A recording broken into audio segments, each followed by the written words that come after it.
Chapter 620. Li Yundong, who was standing in front of Zhou Qin, looked at her in surprise.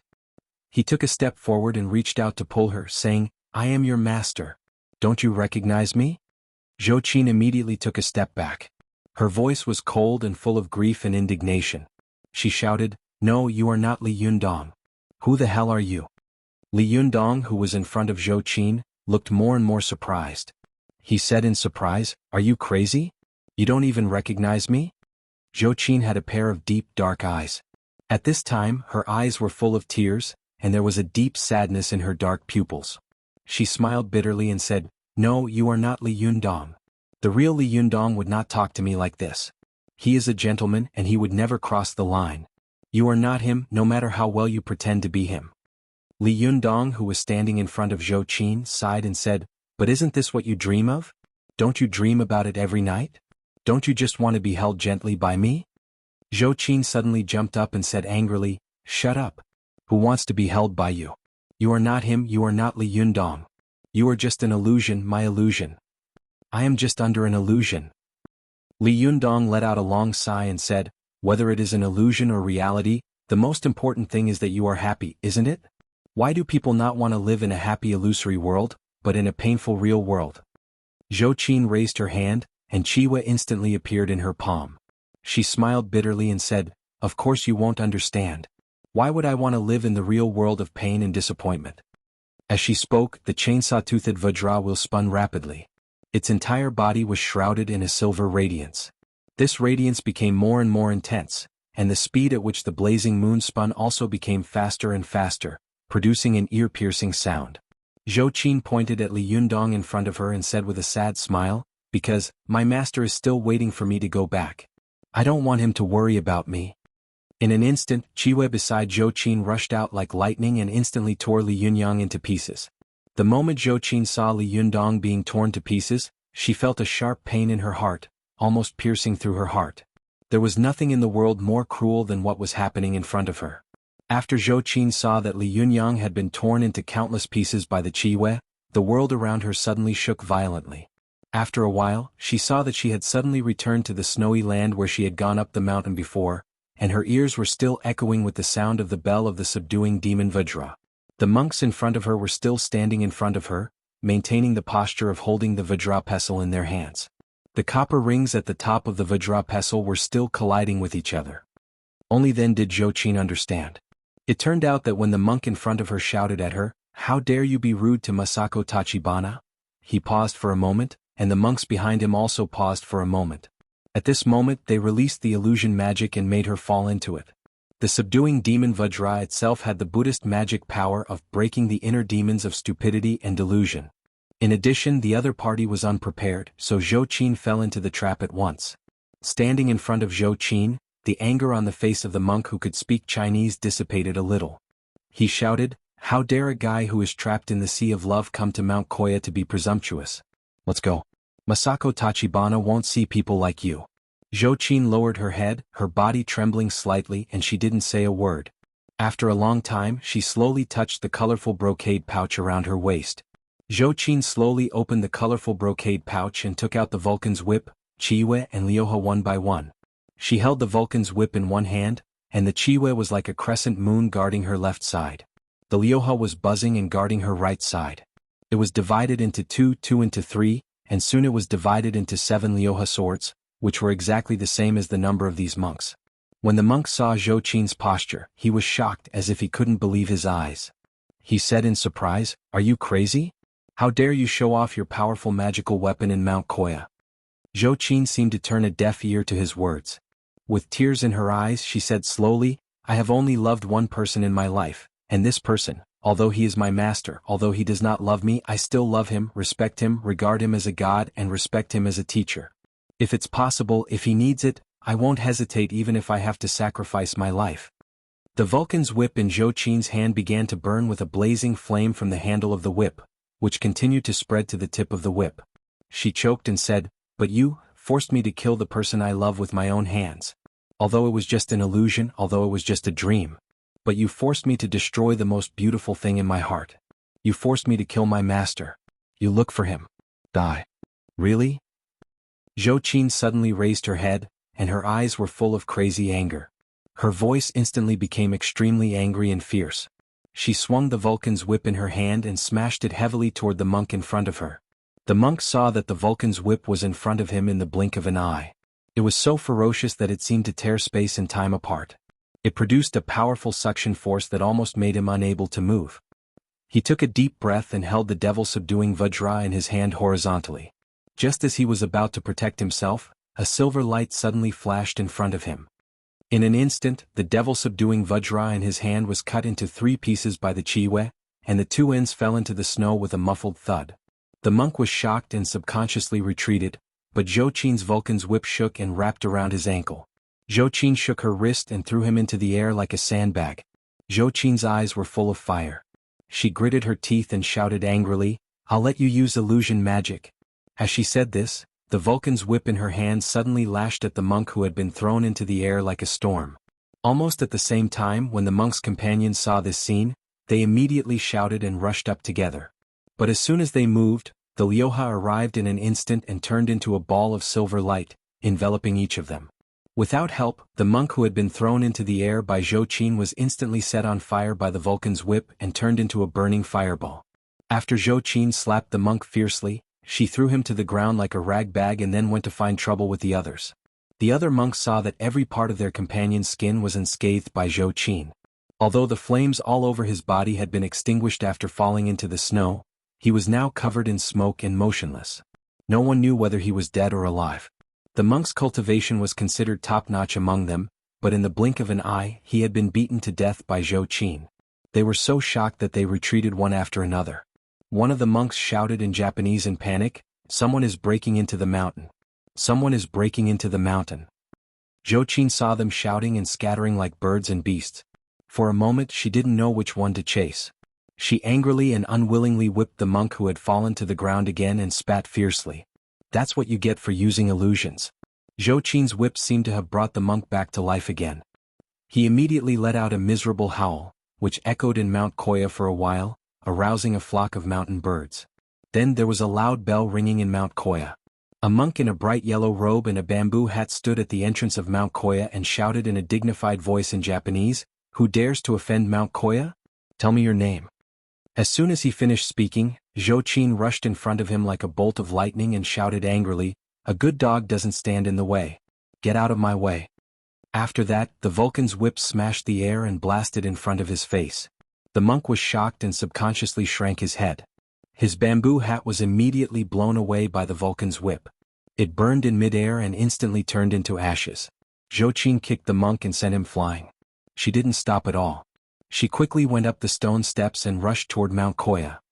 Zhou Qin ran all the way up the mountain, but before she could run 200 meters, she saw many monks in monk robes rushing out of the mountain. Some of them were holding 6-fingered Vajra pestles in their hands. They were pinching their fingers and chanting scriptures, blocking her way like a solid wall. Zhou Qin's eyes swept quickly and she sneered, "A bunch of idiots.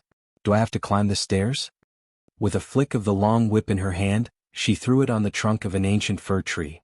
She pulled hard with her hand and her whole body flew up. In the blink of an eye she rushed into the jungle. After Zhou Qin left the stone steps of the mountain road, her speed became even faster. Her body was like a spirit monkey. With a few leaps and jumps she rushed to an extremely tall pagoda in Kangabuji Temple. At a glance, Zhou Qin saw that the red pagoda was 48 meters high and surrounded by 16 pillars. Each pillar was painted with a bodhisattva statue, symbolizing the gods of the esoteric mandala world. Zhou Qin knew that this was the fundamental tower of Kangabuji Temple, one of the core places of Mount Koya. She had already gone deep into the hinterland of Mount Koya. As soon as Zhou Qin landed at the foot of the tower, countless monks came like a tide. These monks roared at Zhou Qin angrily, like a fierce torrent. Although Zhou Qin had entered the primary phase of Jinshin, she did not dare to get entangled with so many people. Moreover, she did not know which of them had Yang spirit bodies and which of them had Jinshin bodies. With a wave of the Vulcan's whip in her hand, Zhou Qin tied a corner of the eaves of the fundamental tower and pulled herself to the eaves of the top of the tower, looking down at the monks below. Although some of these monks could fly, none of them dared to think that Zhou Qin would be so disrespectful. Therefore they all pointed at Zhou Qin angrily and scolded her, or quickly chanted incantations and cast magic. At this time, A monk in a purple cassock slowly walked out from under the big tower. The monk's face was full of wrinkles and he glared at Zhou Qin angrily. He quickly pinched a few fingers and recited a few very short and fast incantations. In an instant, Zhou Qin saw that the bodhisattva statues painted on the fundamental tower had all come to life. One by one they pounced on her with angry eyes. Chapter 621. Zhou Qin saw that bodhisattvas and arhats quickly appeared on the tower one after another. These bodhisattva statues were surrounded by golden Buddhist power. Each of them was like a god, mighty and unstoppable. Under the tower was a sea of monks from Mount Koya. She was shocked and didn't even have the idea of fighting head-on. A thought flashed through her mind quickly: I've poked the hornet's nest. Under the tower, a monk in a purple cassock with 2 gray eyebrows shouted angrily at Zhou Qin in Chinese, "How dare you? Surrender now." However, Zhou Qin was stubborn and unwilling to admit defeat. Zhou Qin gritted her teeth, and the chainsaw Vajra wheel beside her crazily chopped at a statue in front of her. At the same time, the Lioha beside her began to split crazily. In the blink of an eye, it split into countless Lioha swords. The Bahuang and Lioha swords were extremely powerful Taoist magic treasures. The Bahuang sword was best at one-on-one combat. Under the rotating iron lotus throne, it was almost invincible. The mother sword, the Lioha sword, was best at one-on-one combat. The more people there were, the more powerful it was. Yen Feng had once held the Lioha sword and fought against many people on Mount Gizao alone. She had beaten everyone to a pulp. At that time she was only at the top level of Yang spirit. Now the Lioha sword was already Li Yundong's personal powerful magical weapon. Li Yundong had also entered the Jinshin phase, so the power of his personal powerful magical weapon had naturally risen. Therefore, although it was lent to Zhou Qin, the Lioha sword was really a little terrifying in front of the vast sea of people. Although Mount Koya was the main mountain of Xinyan Tantrism, with a large number of cultivators and a deep foundation, not every cultivator was a master. There were even many monks among them who had not even reached the Zhuji phase. However, these monks who had not reached the Zhuji phase had to face the Lioha sword, which was equivalent to the Jinshin phase. When the flying sword fell, they immediately cried for their parents. Zhou Qin saw that the Lioha sword was divided, and there were immediately saber lights and sword shadows everywhere on the field. The bottom of the tower seemed to have become a sea of swords in an instant. Almost every monk was fighting with the Lioha sword. Although some of the monks were so strong that they could definitely defeat the Lioha in a one-on-one fight, because many monks were not strong enough, they had to divide their energy to protect them. Therefore the two sides were in a deadlock. For a time the field became a mess of thin porridge, and it was a mess. When the monk in the purple kasaya saw this scene, he was so angry that he blew his beard and glared at them. He shouted in Japanese, "Get into formation." When these monks with lower cultivation heard his shout, they quickly gathered together. Some were sitting, some were standing, and some were pinching their fingers as they chanted scriptures loudly. In an instant, a glittering magic array appeared around them. The magic array was surrounded by glittering Sanskrit characters, and the chanting of the monks shook the heavens and the earth, bringing with it a huge pressure like a landslide or tsunami. Each of these monks was relatively weak, but when they gathered together, it was as if countless small water droplets had gathered into mountains, rivers, and seas, forming an extremely powerful force. Even the Lioha dared not move forward while surrounding them.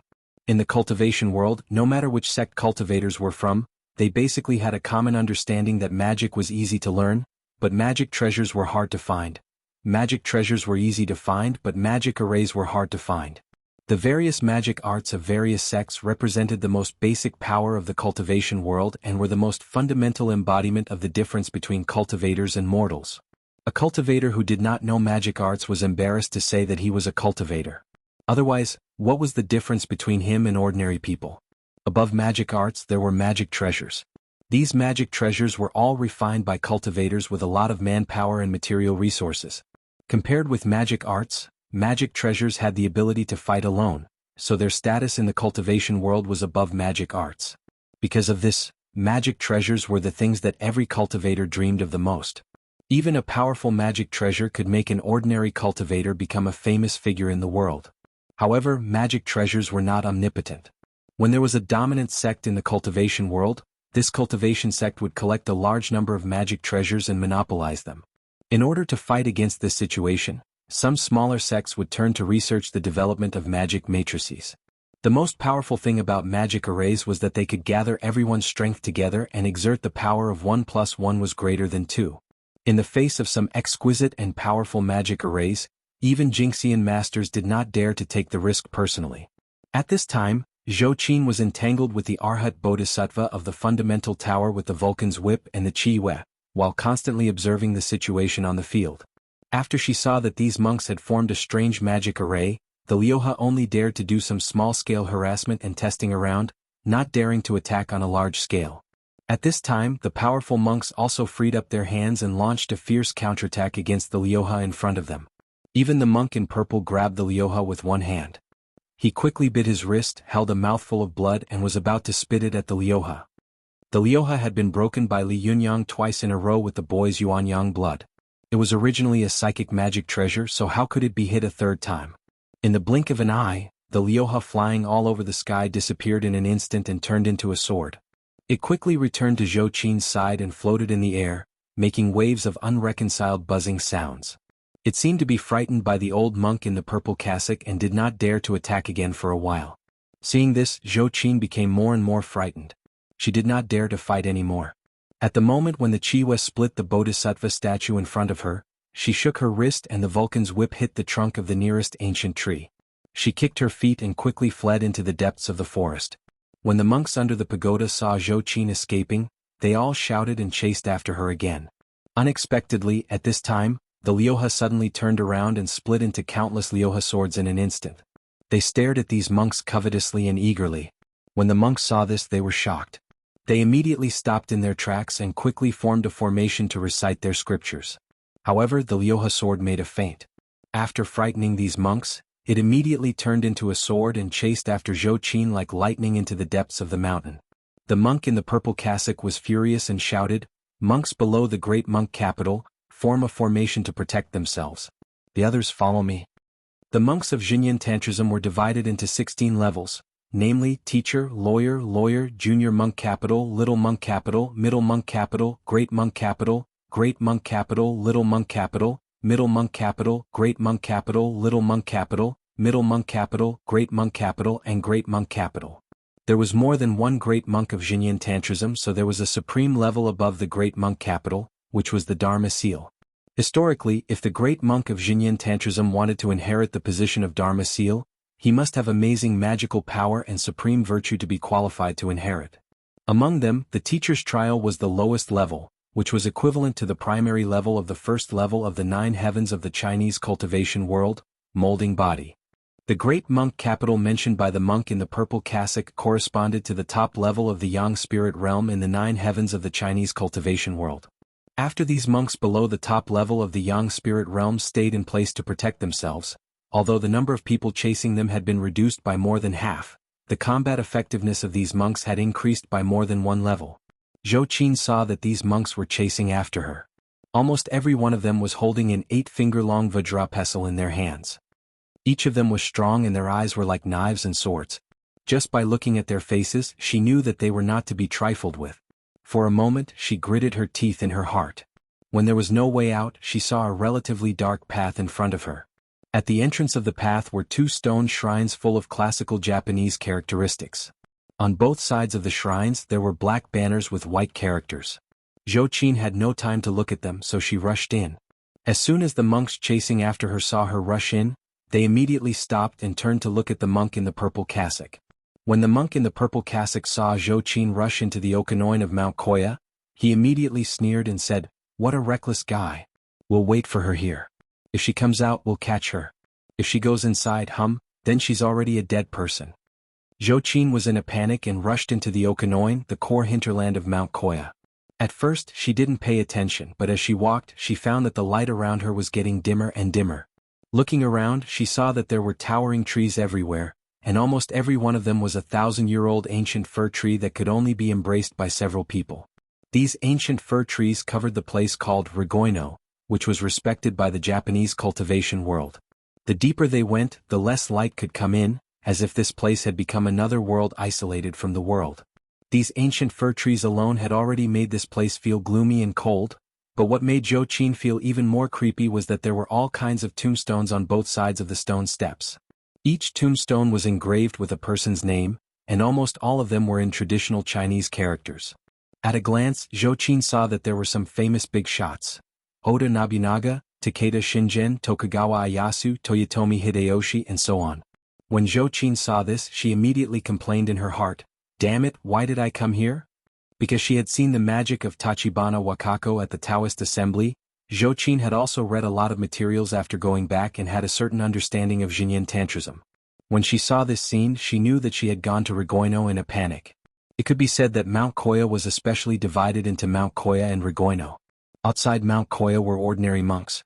Basically, the one with the highest cultivation was the young monk, who was qualified to wear a purple cassock. However, Regoino was a place where eminent monks practiced hard. Only the strongest monks were qualified to enter. At this time, Zhou Qin saw that the surroundings were full of yin qi. The light was so dim that she could hardly see her fingers. There were tombstones everywhere on both sides of the stone steps. It was as if she had entered a world of death, and the air was extremely cold. Although there was no one here, Zhou Qin felt that there was a pair of eyes staring at her from every tombstone, which made her feel a chill in her heart. At this time, if it were anyone else, they might immediately turn around and leave this horrible and gloomy place. There were 100,000 tombstones in Regoino that had been worshipped here for thousands of years. How could the yin qi gathered here be a joke? However, Zhou Qin was a stubborn person. She would never turn back until she hit the wall. She made up her mind, gritted her teeth, and walked inside. Along the way, the more Zhou Qin walked inside, the more spacious and gloomier she saw. After walking along the stone steps for hundreds of meters, Zhou Qin found that there was a Japanese-style hut on a relatively open land. The hut was black and the eaves were arched. The roof was covered with black tiles. In front of the hut, there were 2 stone shrines. The shrines were dedicated to 2 gods, namely the immovable Wisdom King and the Ksitigarbha Bodhisattva. Not far from the door of this hut, there was an ancient well. A woman in a kimono and wooden clogs was standing in front of the ancient well, slowly fetching water. When Zhou Qin saw this woman, she was stunned. Who is this? Why is she here? Is she Masako Tachibana? Well, blue revolving shoes, you're amazing. You've been on the VIP list in one day. You're really good. Chapter 622.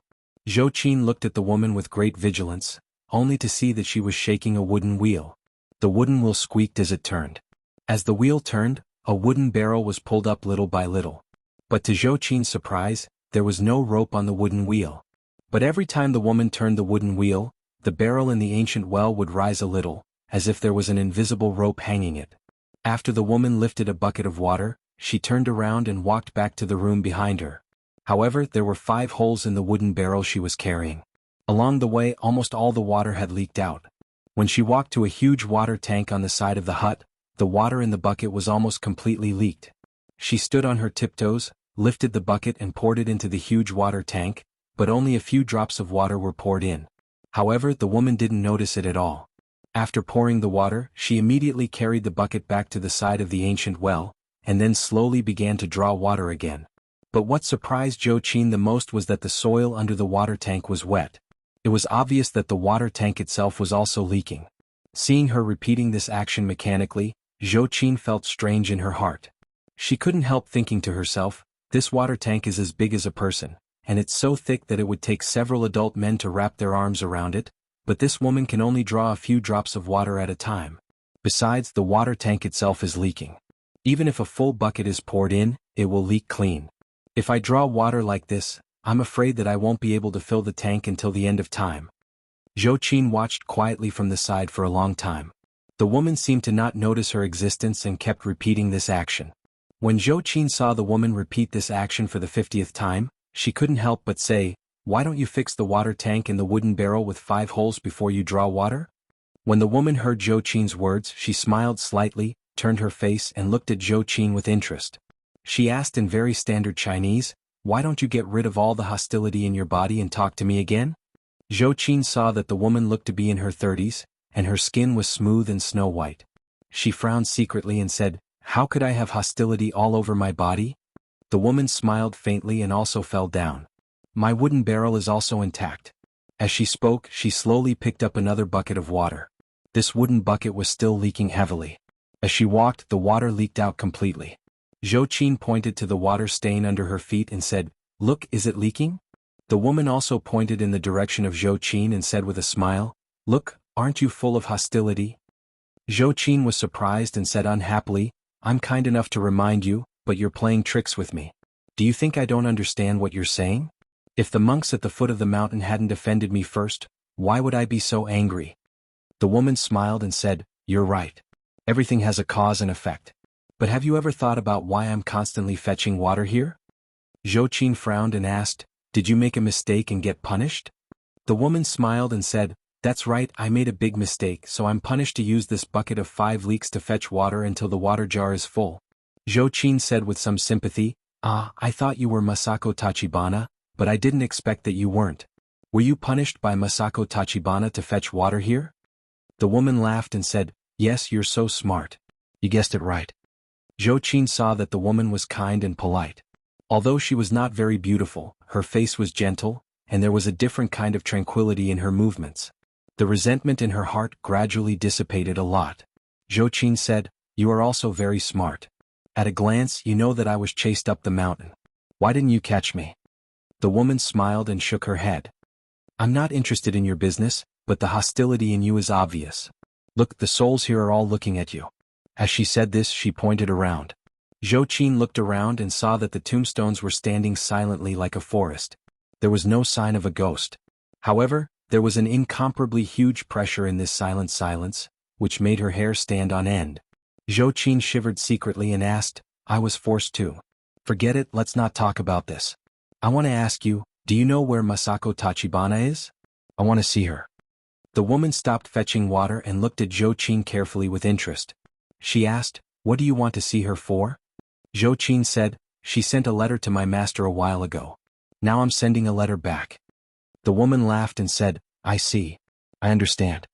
She pointed to a deep and hidden path behind her and said, "Go from here and walk another 200 meters inside. You will see a wooden house. That's it. Masako Tachibana is there." Zhou Qin formed a palm with one hand and thanked her with Taoist etiquette. Then she walked all the way inside. Not long after she left, a little girl came out of the house. The girl was about 13 or 14 years old, with red lips and white teeth. She was very beautiful. It was Tachibana Wakako, who had participated in the Taoist assembly and been beaten to tears by Li Jiandong.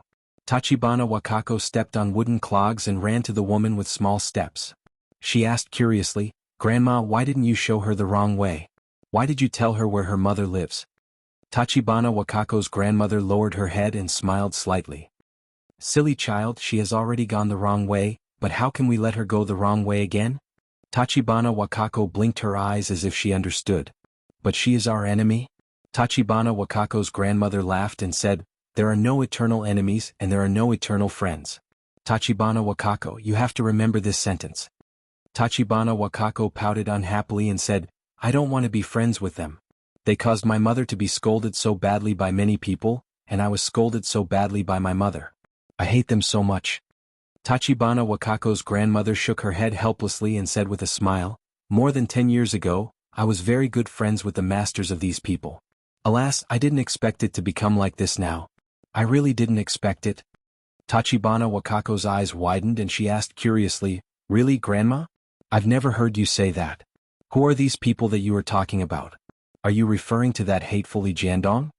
Tachibana Wakako's grandmother stopped moving and raised her head, as if she was recalling something.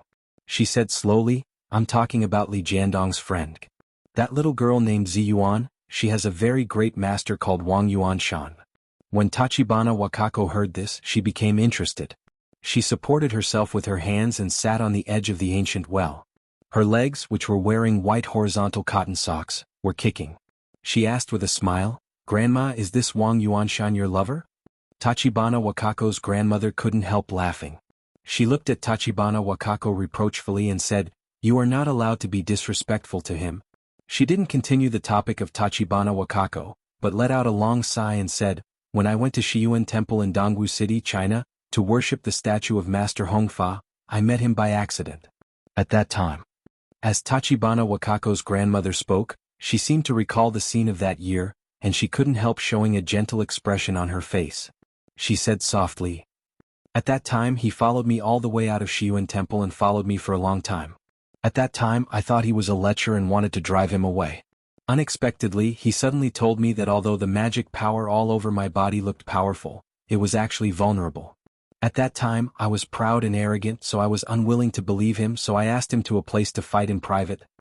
Tachibana Wakako covered her mouth and exclaimed, "Grandma, did you lose?" Tachibana Wakako's grandmother laughed and said, "Yes, I lost miserably. It's really a memory that I can't bear to look back on." Tachibana Wakako suddenly remembered that before she had fought with Li Yundong, she had been really powerful and invincible. But when she had fought with Li Yundong, she had been slapped by his palm. She was so scared that she had lost any reaction and burst into tears.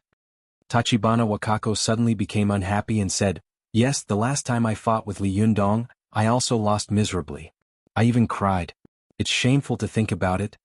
Tachibana Wakako's grandmother laughed, touched Tachibana Wakako's black hair, and said with a smile, "In fact, when time slowly passes, when everything slowly settles down, you will find that these are actually nothing. They will all become your precious wealth." However, Tachibana Wakako said disapprovingly, "But I feel that I wish all of this had never happened. I don't even dare to see my mother now. I hide from her everywhere." Tachibana Wakako's grandmother smiled slightly and said, "So that's how it is. I was wondering why you hid here all day long to accompany me, an old woman." Tachibana Wakako giggled. She rolled her eyes, took her hand and quickly changed the topic. "Nonsense, my grandmother is not an old woman. She is young and beautiful.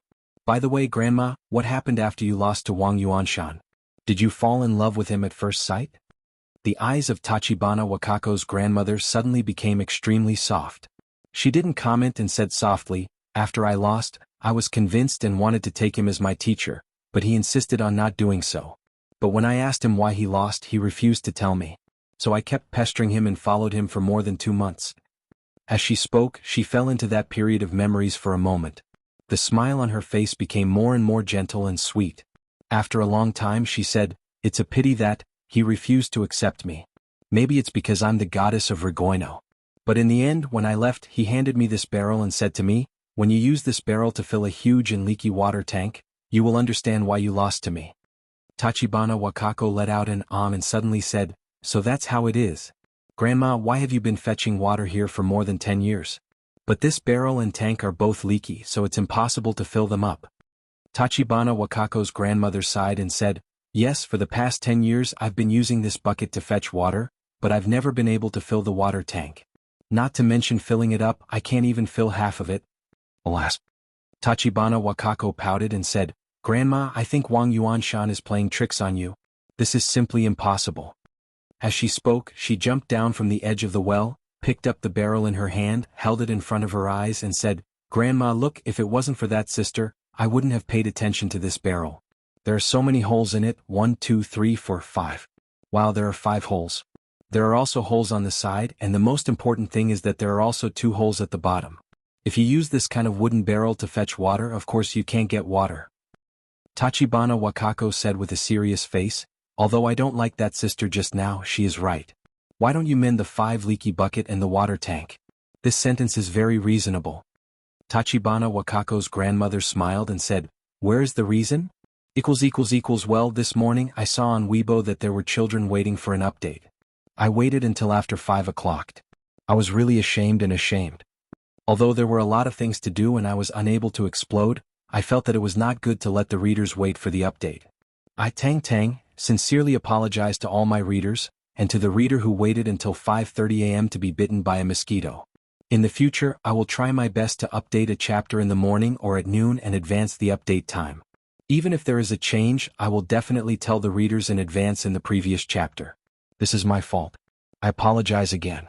There will be another update in a while, and the change will start from today." Chapter 623.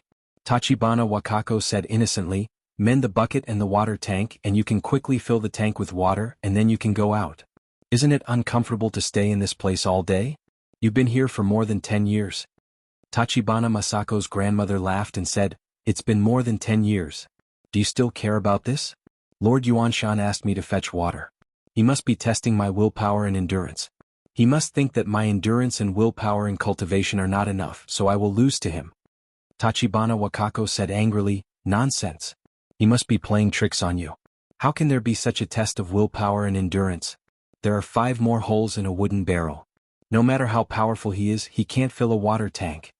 Tachibana Wakako's grandmother had been a goddess with a very high cultivation in Jinyan Tantrism. Her status was extremely high and she was highly respected. But because she had secretly lost to Wang Yuanshan more than 10 years ago, she had returned to the deep mountains of Rigoino with a leaky wooden barrel and began to fetch water non-stop. Out of awe of her, others did not dare to ask, nor did they dare to say anything more. As the saying goes, the onlooker sees the game clearly. Tachibana Wakako's grandmother had been trapped in the mystery given to her by Wang Yuanshan for more than 10 years, and she had never jumped out to see this problem. At this time, Zhou Qin and Tachibana Wakako repeatedly asked this question at the same time. Tachibana Wakako's grandmother finally had an idea.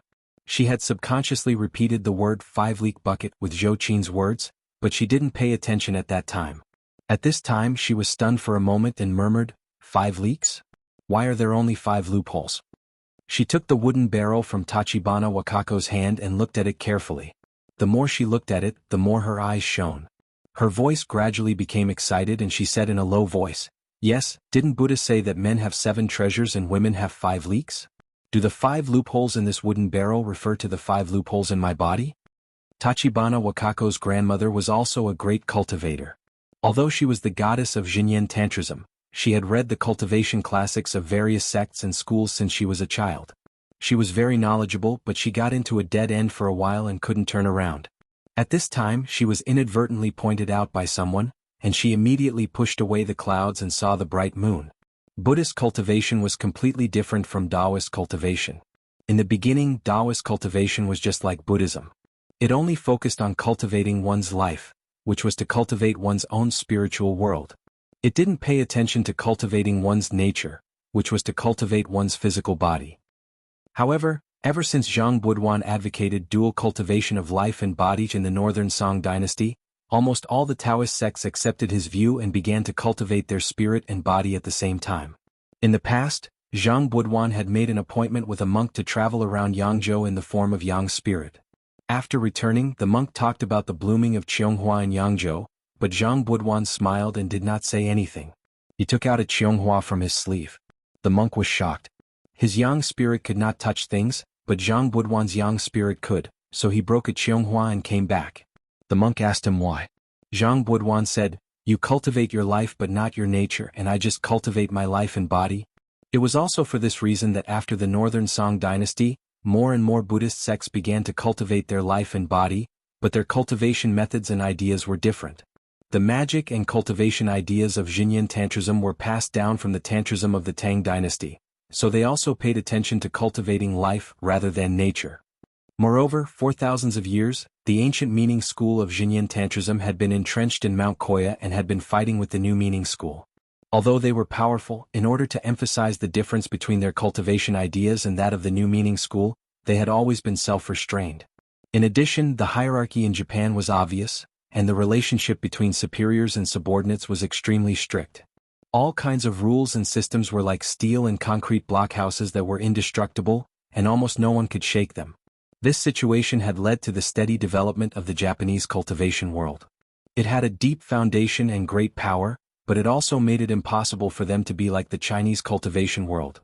Amazing talents emerged one after another, and there were hidden dragons and crouching tigers everywhere in the land of China.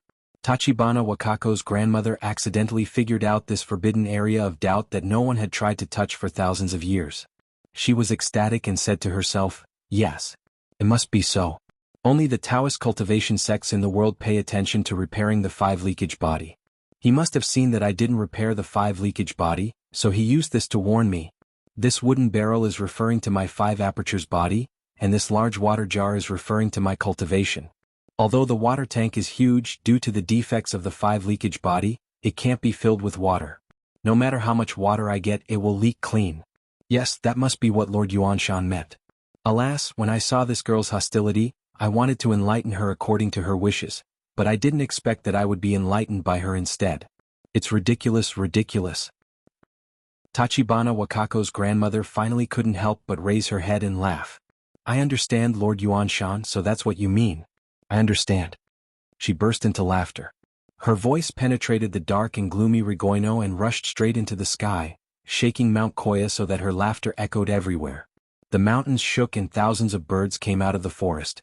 Zhou Qin didn't know that her inadvertent words had actually enlightened a goddess of Xinyan Tantrism, who had been cultivating in seclusion. She didn't know what would happen after she enlightened Tachibana Wakako's grandmother. Zhou Qin walked all the way in the direction pointed by Tachibana Wakako's grandmother. Sure enough, after walking for 200 meters, she saw a black tile and white wall in front of her. Inside the wall was a maple tree. Although it was in the cold season between spring and winter, this maple tree had a fiery red leaf. Although it was beautiful, compared with the withering scene around it, it revealed a strange feeling. Zhou Qin glanced at the maple tree and walked along the stone road to the gate of the yard. After pushing the door open and entering, she saw a large wooden house in front of her, full of the style of Japanese architecture. There was no tombstone beside the wooden house, and bright red maple leaves were scattered on the ground, giving off a sense of tranquility and gloominess. Zhou Qin knew that she had entered the heart of Regoino Okuhara, where the goddess Masako Tachibana lived. Although she had always been bold and calm at this time, her heart couldn't help beating violently. At this moment, a leisurely woman's voice came from the wooden house, also in very standard Chinese. "Just now you were extremely bold, why are you as timid as a mouse now?" Zhou Qin's heart trembled. She took a deep breath and quickly adjusted her mind. After stabilizing her emotions, she was neither humble nor arrogant, and walked inside unhurriedly. After walking up a few wooden stairs, she came to the door and saw a woman in a white witch costume with a red belt around her waist kneeling on the tatame, elegantly making tea. Next to her sat an old monk in a red and white cassock. The old monk had a solemn face and was holding a string of prayer beads in his hand. He was looking at his nose and his nose at his heart, chanting scriptures in a low voice. It seemed that he had turned a deaf ear to Zhou Qin's arrival. In front of the tatame, Zhou Qin was about to step forward. Masako Tachibana, who was wearing a white witch costume, did not raise her head and said slowly, "Please take off your shoes and come in." Zhou Qin saw that Masako Tachibana's appearance was almost the same as that of Tachibana Wakako. She was very beautiful. When she was making tea, her every move was worthy of the word elegant. Her whole body was flowing with elegant and artistic aura. At this moment, she seemed to be more like an elegant and beautiful tea lady than a famous goddess. When beauties met each other, there would always be sparks and waves in the dark, especially when the two beauties were hostile to each other. Zhou Qin saw that although Masako Tachibana was elegant and dignified, her tone of voice revealed a condescending aura, which made her feel very uncomfortable and her heart was full of knots. Zhou Qin frowned secretly. She didn't want to give in according to Masako Tachibana's words, so she stood at the door and said, "I just came to deliver a letter, and I don't need to go in." At this time, Masako Tachibana raised her head and looked at Zhou Qin leisurely. She smiled slightly and said, "Oh? Show me the letter." Zhou Qin also smiled slightly. She raised her hand and threw the letter in her hand at Masako Tachibana. The letter was controlled by her jinchi to fly in the air and quickly flew toward Masako Tachibana's face. Masako Tachibana raised her hand, and the letter stopped in front of her. She smiled and said, "Is this how you send letters? Is this your etiquette?" Zhou Qin also smiled and said, "This is how you sent letters at the beginning, so I will return it to you like this." Masako Tachibana frowned slightly and did not continue to pester Zhou Qin. She picked up the envelope and saw that it was the simplest ordinary envelope.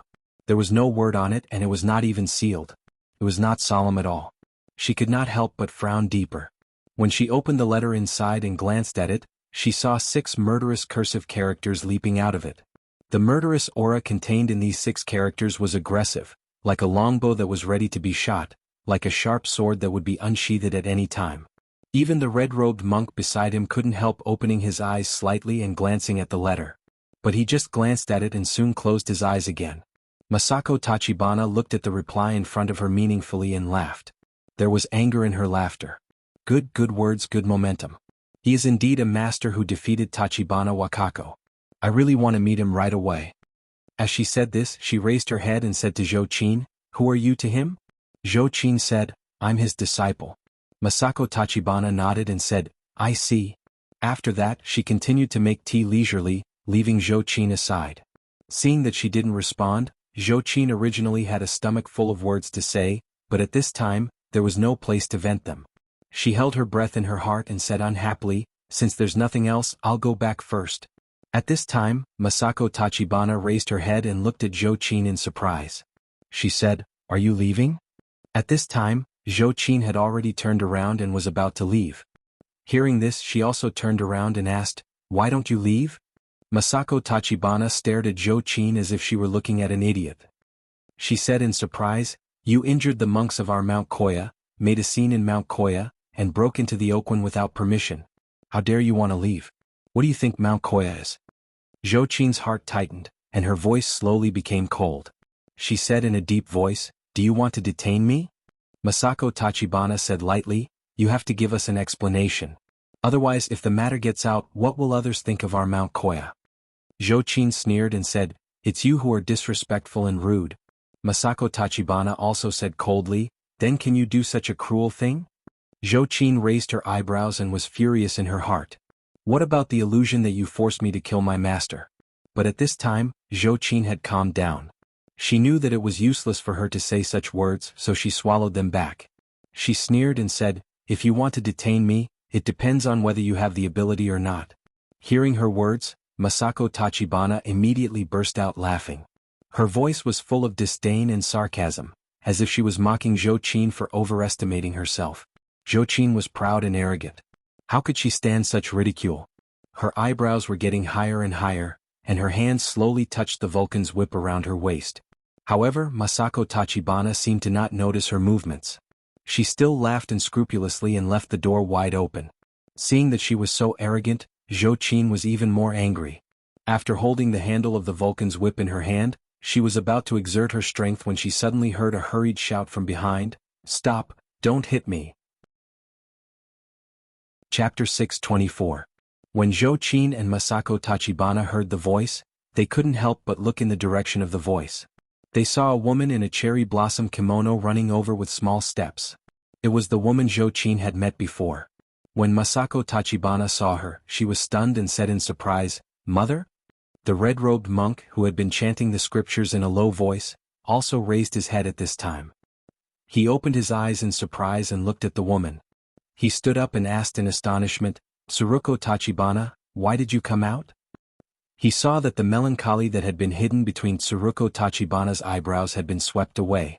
Although his expression was a little anxious, there was a kind of great enlightenment in his eyes that, once you achieve the Tao, you can die without regret. The red-robed monk suddenly widened his eyes and asked, "Tsuruko Tachibana, have you comprehended the Tao?" After Tsuruko Tachibana walked quickly to the hut, she put her hands together in front of her, and spread her palms flat on the inside of her thighs. She bowed slightly to the red-robed monk and said respectfully, "Master Kaisai Hikaryuni, we meet again. Long time no see." The 413th great monk of Jinyen Tantrism, Kaisai Hikaryuni, put his palms together and said with surprise and admiration, "Amitba, Tsuruko Tachibana, I didn't expect you to really understand the great way. Congratulations." At this time, behind Tsuruko Tachibana, Tachibana Wakako also trotted over. She ran to the door, looked at Zhou Qin and then at her mother, Masako Tachibana. When Masako Tachibana saw her at a glance, she frowned and glared at her sharply as if asking, "How did you disturb my mother?"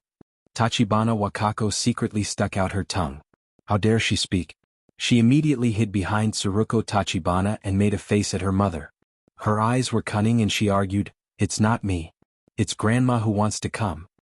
Masako Tachibana stood up, bowed respectfully to Tsuruko Tachibana, and said, "Mother, congratulations on your enlightenment. But why are you here?" Tsuruko Tachibana also bowed politely to his daughter and said, "I'm here to ask you for a favor." Masako Tachibana quickly glanced at Zhou Qin. She frowned and said unhappily in her heart, "Mother, do you want to plead for her?" Tsuruko Tachibana smiled and said, "Yes, please agree." The relationship between the superiors and subordinates in Japan was strict. Although Tsuruko Tachibana was the mother of Masako Tachibana, because Masako Tachibana was the current minister of worship, the head of the Tachibana family and the goddess, and Tsuruko Tachibana was only the former head of the family and the former goddess. Therefore, although Tsuruko Tachibana was the mother of Masako Tachibana, her words revealed a sense of humility and respect.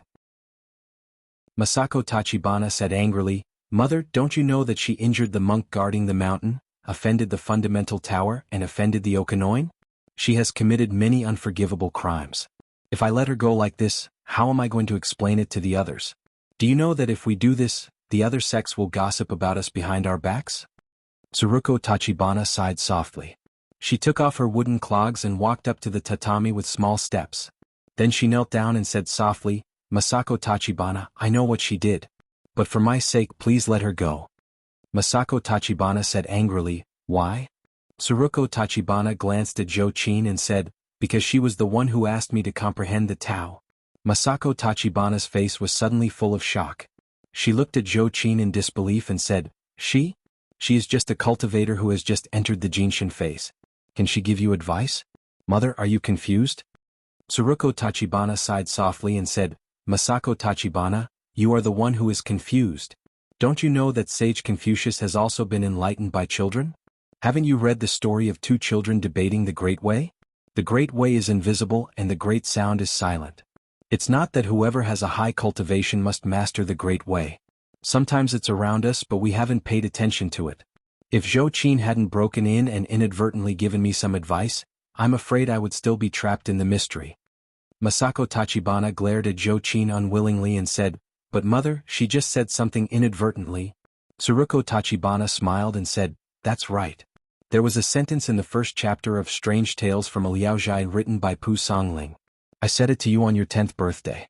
Do you still remember it, Masako Tachibana? Masako Tachibana said without hesitation, I remember. At that time you said, if you have the intention to do good, although good will not be rewarded, if you have no intention to do evil, although evil will not be punished. But what does this have to do with Jochin's matter? Tsuruko Tachibana smiled and said, if you have the intention to do good, although good will not be rewarded. If you have no intention to do good, should you be rewarded? Although I didn't go out of the house just now, I also know what happened at the foot of the mountain. The monks who guarded the mountain were also at fault. If they hadn't used illusion to explore Jochin's background and offended her, such a thing wouldn't have happened. This should be regarded as unintentional evil. Moreover, for the sake of her being just a messenger, Masako Tachibana, you'd better let her go. Masako Tachibana looked down at her mother in disbelief. She said in surprise, Mother, how could you plead for her like this for an outsider? She whipped the monks of our Mount Koya and tarnished the fundamental tower. Is this also an unintentional evil? Tsuruko Tachibana said, when the strong are chasing, the weak are seeking to protect themselves. How can they care so much? If you want to blame the elk for trampling a frog to death in a panic because a lion and tiger are chasing an elk, then I think there is a big problem with your way of cultivation. Masako Tachibana had been invincible in the past 10 years. Not only did she have a high prestige in the Xinyan Tantrism, but she also had a high prestige in the entire Japanese cultivation world. At this time she was at the peak of her spirit. How could she listen to such words? She looked at her mother in shock and anger and shouted angrily, Mother! How dare you doubt my way of cultivation? Seeing that her daughter's face had changed with anger, Tsuruko Tachibana sighed in her heart. She prostrated her upper body on the ground and said, Masako Tachibana, if my words offend you, please forgive me. But I believe that after a few years, you will understand what I'm saying now. Masako Tachibana couldn't help laughing angrily. Jochin, who was standing to one side, saw that they had been talking quickly in Japanese before. Although she couldn't understand what they were saying, she could roughly judge what they were saying by observing their expressions. Jochin turned to Tsuruko Tachibana, who was kneeling on the ground, and said, Are you pleading for me? So, thank you very much but no need. If she really has the ability to keep me here, let her try. Hearing her words, Masako Tachibana immediately turned her head, stared at her sharply and shouted, Who do you think you are? How dare you talk to me like this again and again? Masako Tachibana's fierce shout shook the surrounding air as if it was about to shatter like glass. The power was really fierce and terrifying. Jochin's skin tightened, and then all the hair on her body seemed to explode. In an instant all the hair on her body stood on end. For a moment, Jochin was overwhelmed by Masako Tachibana's momentum and couldn't help but feel suffocated. But soon she reacted. Her eyebrows were raised and she was about to make a move. But at this time Tachibana Wakako, who was beside her, quietly pulled her sleeve and shouted in Chinese, Stupid sister, don't quarrel with my mother. She's fierce. Do you really want to be left here? Jochin knew that she was definitely no match for Masako Tachibana, but she couldn't get out of the situation for a while. At this time, when she heard Tachibana Wakako's words, she suddenly felt a chill in her heart and thought to herself, Yes, if I am left here, what if Li Jiandong and this Masako Tachibana lose because of me? Thinking of this, Zhou Qin's arrogance suddenly disappeared. She no longer spoke. She lowered her eyebrows and looked down, as if she had turned from a thorn into a docile lady in an instant. At this time, Tsuruko Tachibana sighed softly and said, Masako Tachibana, I know what you're thinking. You want to detain her. When you fight with Li Jiandong, you want to distract him and take advantage of him. When did our Mount Koya become so useless? Masako Tachibana had heard Tsuruko Tachibana talk about Li Jiandong several times. She finally couldn't help but be furious. She turned her head and shouted at Tachibana Wakako, Did you tell her these things? Tachibana Wakako quickly waved her hands hard and said, No, I just told Grandma what I saw and heard when I went down the mountain. Tsuruko Tachibana sighed softly and said, It's not what Tachibana Wakako said. Don't think that I don't know anything because I haven't left there for more than 10 years. Masako Tachibana, I'm not so old that I'm dizzy. Masako Tachibana said angrily, Will I take advantage of Li Jiandong? Mother, you have to have a limit if you look down on me. Do you think it's easy for me to support the ancient meaning school for more than 10 years? If I don't have an explanation for this matter, do you know how much trouble I will be in? Tsuruko Tachibana looked at his daughter sympathetically and said, I have figured out how to make up for the biggest flaw of our goddess's bloodline. Masako Tachibana, as long as you let her go, I will tell you this secret. If you don't let her go, then, on the day of the battle, you will lose. Masako Tachibana was furious. I will lose? Mother, do you think I will lose? At this time, Tsuruko Tachibana raised his head and looked at his daughter without giving in. He said seriously, Yes, with your current state of mind you will lose. Masako Tachibana was furious to the extreme. She laughed angrily and said, Okay. For your sake, I'll let her go back. In a few days I will defeat him in front of all the people in the Japanese cultivation world and let you know whether I will lose or not. In addition, I don't want to know your so-called secret, and I'm not interested in knowing it. I've been invincible in the world for the past 10 years, and I didn't rely on the skills of fetching water for more than 10 years. Tsuruko Tachibana sighed in her heart. She didn't want to argue with her daughter, so she just bent down again and said to Masako Tachibana respectfully, In that case, thank you very much. I wish you victory. When Masako Tachibana heard her words, she felt that every word was harsh and heart-wrenching. She pointed to the door and said angrily, Get out. All of you get out. At this time, Tachibana Wakako pulled the corner of Zhou Qin's clothes in horror, indicating for her to follow her quickly. Zhou Qin also knew that this was not the time to play the hero. In addition, the roar of Masako Tachibana just now really made her feel a little afraid. Without saying a word, she turned around and left.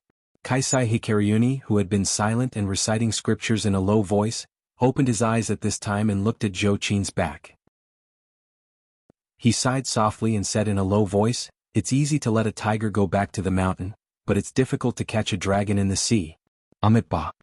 When Masako Tachibana heard this, a fierce light flashed in her eyes. Zhou Qin quickly left Okunin. Seeing that she was accompanied by Tachibana Wakako, the monks who were going to arrest her stopped for a moment and just glared at her indignantly. After getting out of Mount Koya, Tachibana Wakako patted her chest and said with a frightened face, I'll take you here. Go back by yourself. Don't make my mother angry like this next time. She's amazing. Go quickly lest she regret it. Because of what had happened at the Taoist assembly, Zhou Qin had always had a bad impression of Tachibana Wakako. But at this time she had escaped from the tiger's mouth and reduced Li Jiandong's worries. She was also secretly grateful. Zhou Qin smiled and was about to speak, but at this time she suddenly saw a huge statue of a goddess suddenly appear on Mount Koya. This statue of the goddess was formed by the clouds in the sky. This woman was holding a sharp sword, and her face could vaguely be recognized as Masako Tachibana. She raised the long sword in her hand and suddenly chopped down.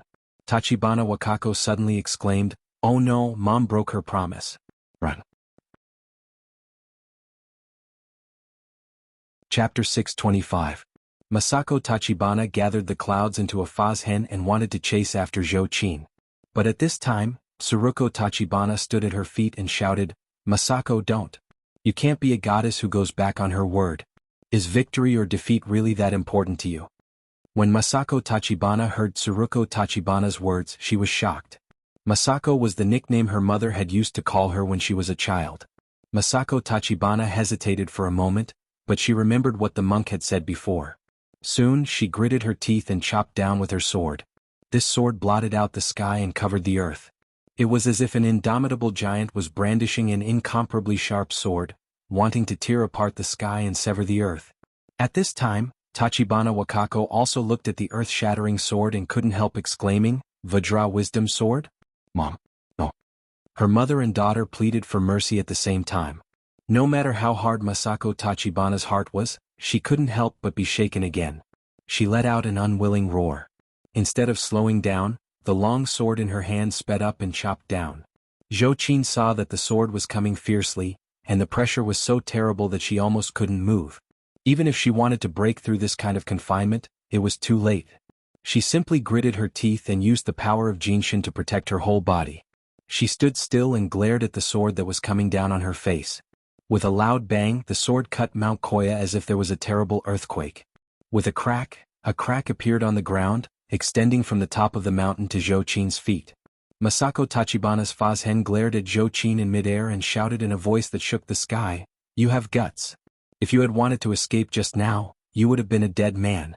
Go back and tell Li Jiandong that I will wait for him here and see how he will defeat me." After that, she waved her hand, and the sharp sword formed by the clouds suddenly disappeared. Not long after, the cracks on the ground also made a cracking sound and slowly gathered together, as if a scar was healing quickly. In the blink of an eye, it returned to its original state. Zhou Qin was shocked by this magical skill. It was not difficult to make a crack in Mount Koya, but it was really an incredible magical skill to quickly close it after making a crack. Zhou Qin couldn't figure out how the other party had done it for a while. "Master, is he really a match for Masako Tachibana?" For the first time, Zhou Qin was seriously shaken by Li Jiandong. The strength of the enemy in front of her was obviously beyond her imagination.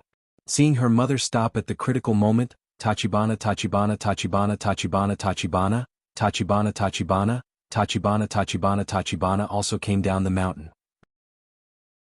Just as Tsuruko Tachibana kept urging him, Tsuruko Tachibana also came down the mountain at this time.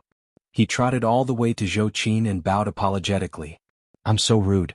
Please rest assured that Masako will do what she says." Then she said to Tachibana Wakako beside her, "Tachibana Wakako, you go back first. I'll give her a ride." Tachibana Wakako nodded obediently. "I know. Grandma, you go and come back early." Tsuruko Tachibana smiled slightly, turned to Zhou Qin and said in Chinese, "Miss Zhou Qin, do you mind talking with me?" Zhou Qin knew that she had escaped by relying on the woman in front of her. Moreover, the woman was gentle and polite, so she said politely, "Of course not." Tsuruko Tachibana smiled softly. She walked forward with very small steps. She kept her head down as if there was something she couldn't say in her chest. After a long time, she suddenly asked in a low voice, "Do you know Wang Yuanshan?" Wang Yuanshan. Although Zhou Qin had not cultivated for a long time, this was a well-known name.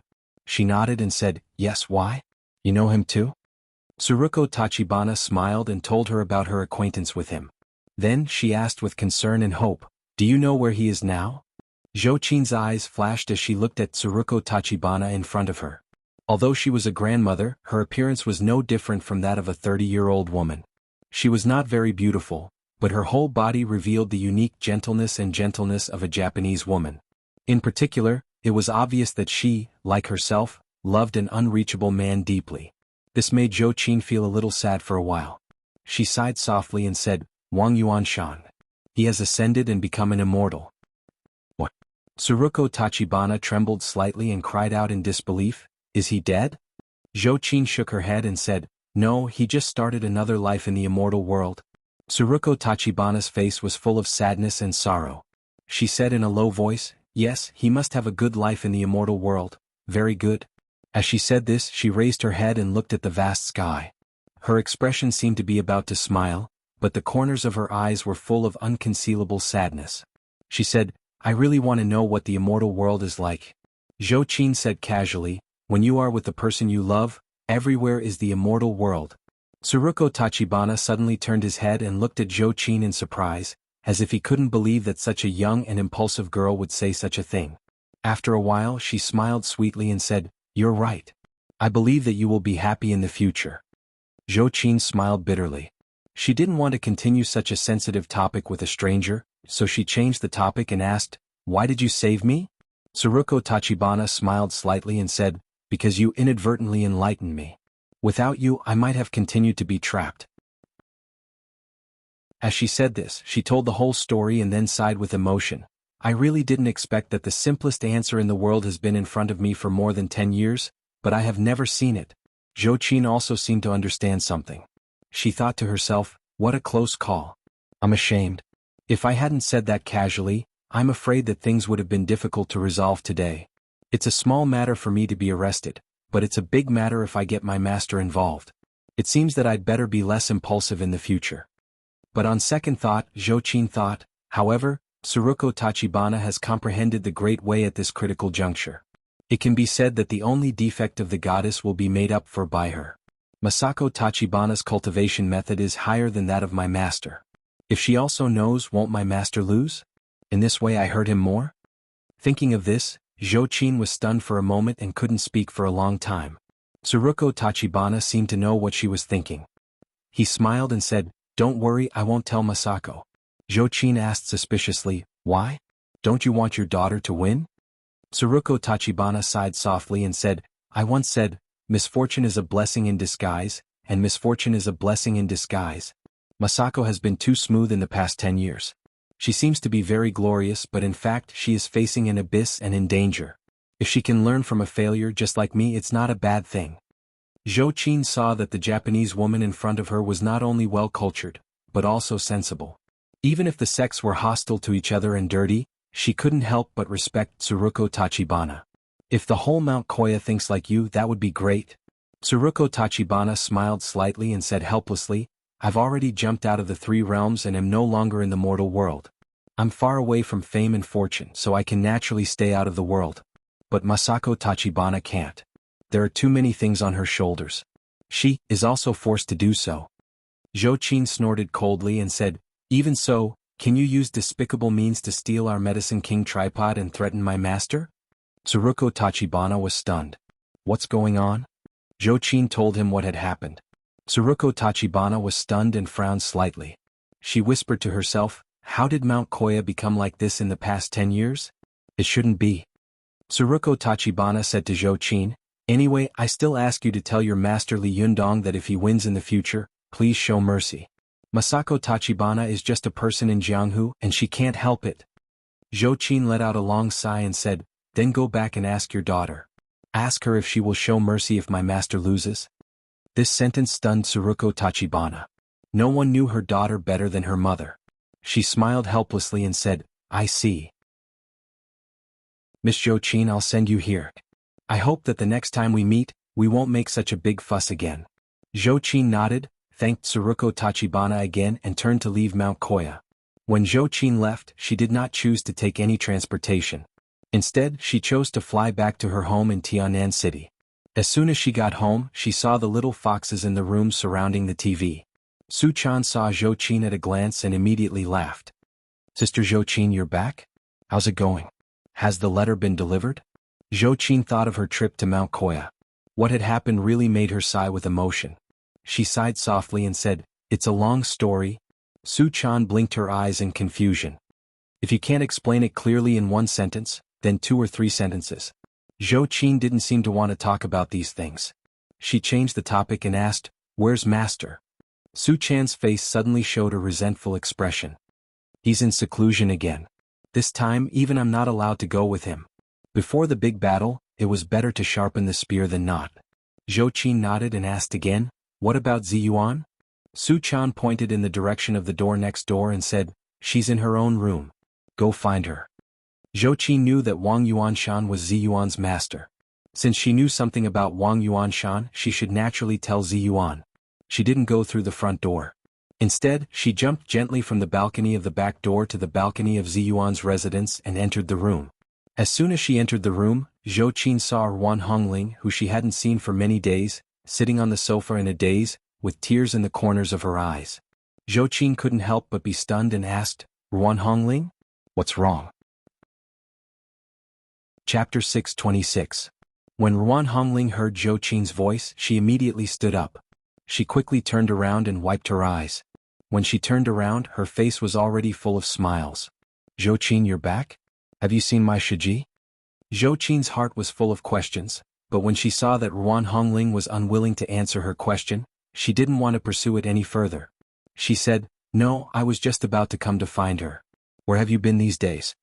Ruan Hongling forced a smile and said, "I went back to the Linggong sect." Zhou Qin asked curiously, "What are you doing there?" Ruan Hongling hesitated for a moment and said hesitantly, "Nothing, I went back to find something." Zhou Qin stopped asking and said sensibly, "Well, I understand. Tell me when Ziyuan comes back. I have something to tell her." Ruan Hongling smiled slightly. Just as she was about to speak, she heard the sound of a key at the door. Ziyuan pushed the door open and entered. Ruan Hongling's eyes lit up and she said with a smile, "Shiji, what a coincidence. We were just talking about you." Ziyuan was also stunned when she saw Ruan Hongling. Although she had been furious at that time because Ruan Hongling had used a trick to make Su Chan and Zhou Qin go to Mount Huangshan, it had been several days since the incident. Even if she was angry, Ziyuan's heart had dissipated a lot. She asked curiously, "Hongling? You're back? Where have you been these days? Why didn't you say hello to me?" Ruan Hongling smiled and didn't answer her. Instead, she pointed to Zhou Qin and said, "Zhou Qin has something to talk to you about. You guys talk. I'll go back to my room first." Ziyuan looked at Ruan Hongling in confusion as she walked quickly into her room. Her ponytail was shaking in panic behind her head, as if she was avoiding her. She shook her head secretly and muttered in her heart, "What is this girl doing?" Ziyuan was puzzled. After thinking for a while, she stopped thinking about it. She smiled at Zhou Qin and said, "Zhou Qin, have you sent a letter back? How was the journey? Did they make things difficult for you?" Zhou Qin sighed softly and said, "A lot of things happened. I don't know where to start." Ziyuan smiled slightly and said, "It's okay. Take your time." Zhou Qin sorted out her thoughts and told him everything that had happened when she went to Mount Koya. She only hid the content of the illusion that the monks of Mount Koya had used to test her. Ziyuan was fascinated, especially when Zhou Qin said that Masako Tachibana gathered Dharmakaya, true god with clouds, and split the earth with a sword. Even though she was experienced and knowledgeable, she couldn't help but be a little moved. Ziyuan cried out involuntarily, "This Masako Tachibana is so powerful? Using the heaven chi to break the earth chi, this is at least the thunder tribulation realm." Zhou Qin nodded with fear on her face and said, "She is indeed very powerful. In front of her, I have a feeling that my hands and feet are tied. Even if we fight, my strength will be greatly reduced." Ziyuan pondered for a while and said, "Your trip is very valuable. At least you know that the goddess of Aoin is born with a huge flaw. Otherwise, Tsuruko Tachibana would not thank you so much." Zhou Qin asked curiously, "Has your master Wang Yuanshan ever mentioned to you about him and Tsuruko Tachibana?" Ziyuan shook her head and said, "I haven't heard my master mention it. If you hadn't mentioned it today, I wouldn't have known that these things had happened. However, I can roughly infer how you enlightened Tsuruko Tachibana. If I'm not wrong, your casual words must have inadvertently woken her up and made her understand that it was the wooden barrel that was leaking everywhere. With the body of 5 leaks to practice magic power, naturally she would learn more and leak more." With that, Ziyuan smiled and said, "The reason why the goddess is so powerful is that she can use her special physique and bloodline to be the same as the gods and use the power of the gods to defeat her opponents. However, they themselves were lacking in cultivation. How could it be possible for them to cultivate their nature and not their fate? It's like a person with one long leg and one short leg." Zhou Qin's face lit up with joy. "You're right. I've thought about it before. Now hearing what you said, I'm even more relieved. In that case, Master should have a good chance of winning, right? Even Tsuruko Tachibana said that Master can win." However, Ziyuan shook her head and said, "Not necessarily." Zhou Qin was very anxious and hurriedly asked, "Why is that?" Ziyuan sighed softly and said, "Knowing the weakness doesn't mean that you can defeat her. It's like knowing where the weakness of a giant is, but he is strong and skilled in martial arts. You can't get close to him and hit his weakness. What's the use?" Zhou Qin was greatly disappointed. "What should we do? How did your master Wang Yuanshan defeat Tsuruko Tachibana?" Ziyuan thought for a moment and shook her head helplessly. "I don't know." Zhou Qin bit her lip and said decisively, "No, I have to tell Master about it immediately." Ziyuan immediately said, "No. You can't say it." Zhou Qin's eyes widened. "Why not?" Ziyuan said with a serious face, "Now Li Jiandong is cultivating in seclusion. If you disturb him and tell him about this, although on the surface, it seems to be beneficial to Li Jiandong, and let him know the shortcomings and flaws of Masako Tachibana, in fact, there is still no answer to how to attack this shortcoming and flaw. Then Li Jiandong's mind will definitely be shaken, and he will not be able to concentrate on the way of cultivation when he is in seclusion. Instead, he will spend unnecessary time thinking about how to find out the flaws of Masako Tachibana. Zhou Qin said anxiously, but the most important thing at present is to defeat Masako Tachibana. What's wrong with studying your opponent? However, Ziyuan laughed and said, Zhou Qin, you are wrong. Our only opponent will always be ourselves. The most important thing is to strengthen yourself. Studying your opponent will only lead you into a narrow dead end. Don't think that Masako Tachibana is the most terrible enemy in the world. Enemies were endless, and there would always be opponents who were stronger than you. Do you think that Mount Koya is the strongest religious force in Japan? You are wrong. Zhou Qin was shocked. Is there a force more powerful than Xinyan Tantrism? Ziyuan nodded and said with a smile, yes, as far as Buddhism is concerned, Xinyan Tantrism is only ranked second in Japan. The number one Buddhism force in Japan is the Pure Land sect. Zhou Qin was tongue-tied. Pure Land sect? Isn't this a branch of Buddhism in China? Ziyuan nodded slightly. Yes, the Pure Land sect is similar to Xinyan Tantrism. They are both schools of Buddhism in the Central Plains that took root in Japan. Moreover, what's different from Xinyan Tantrism is that the Pure Land sect is often active in the forefront of Japanese history.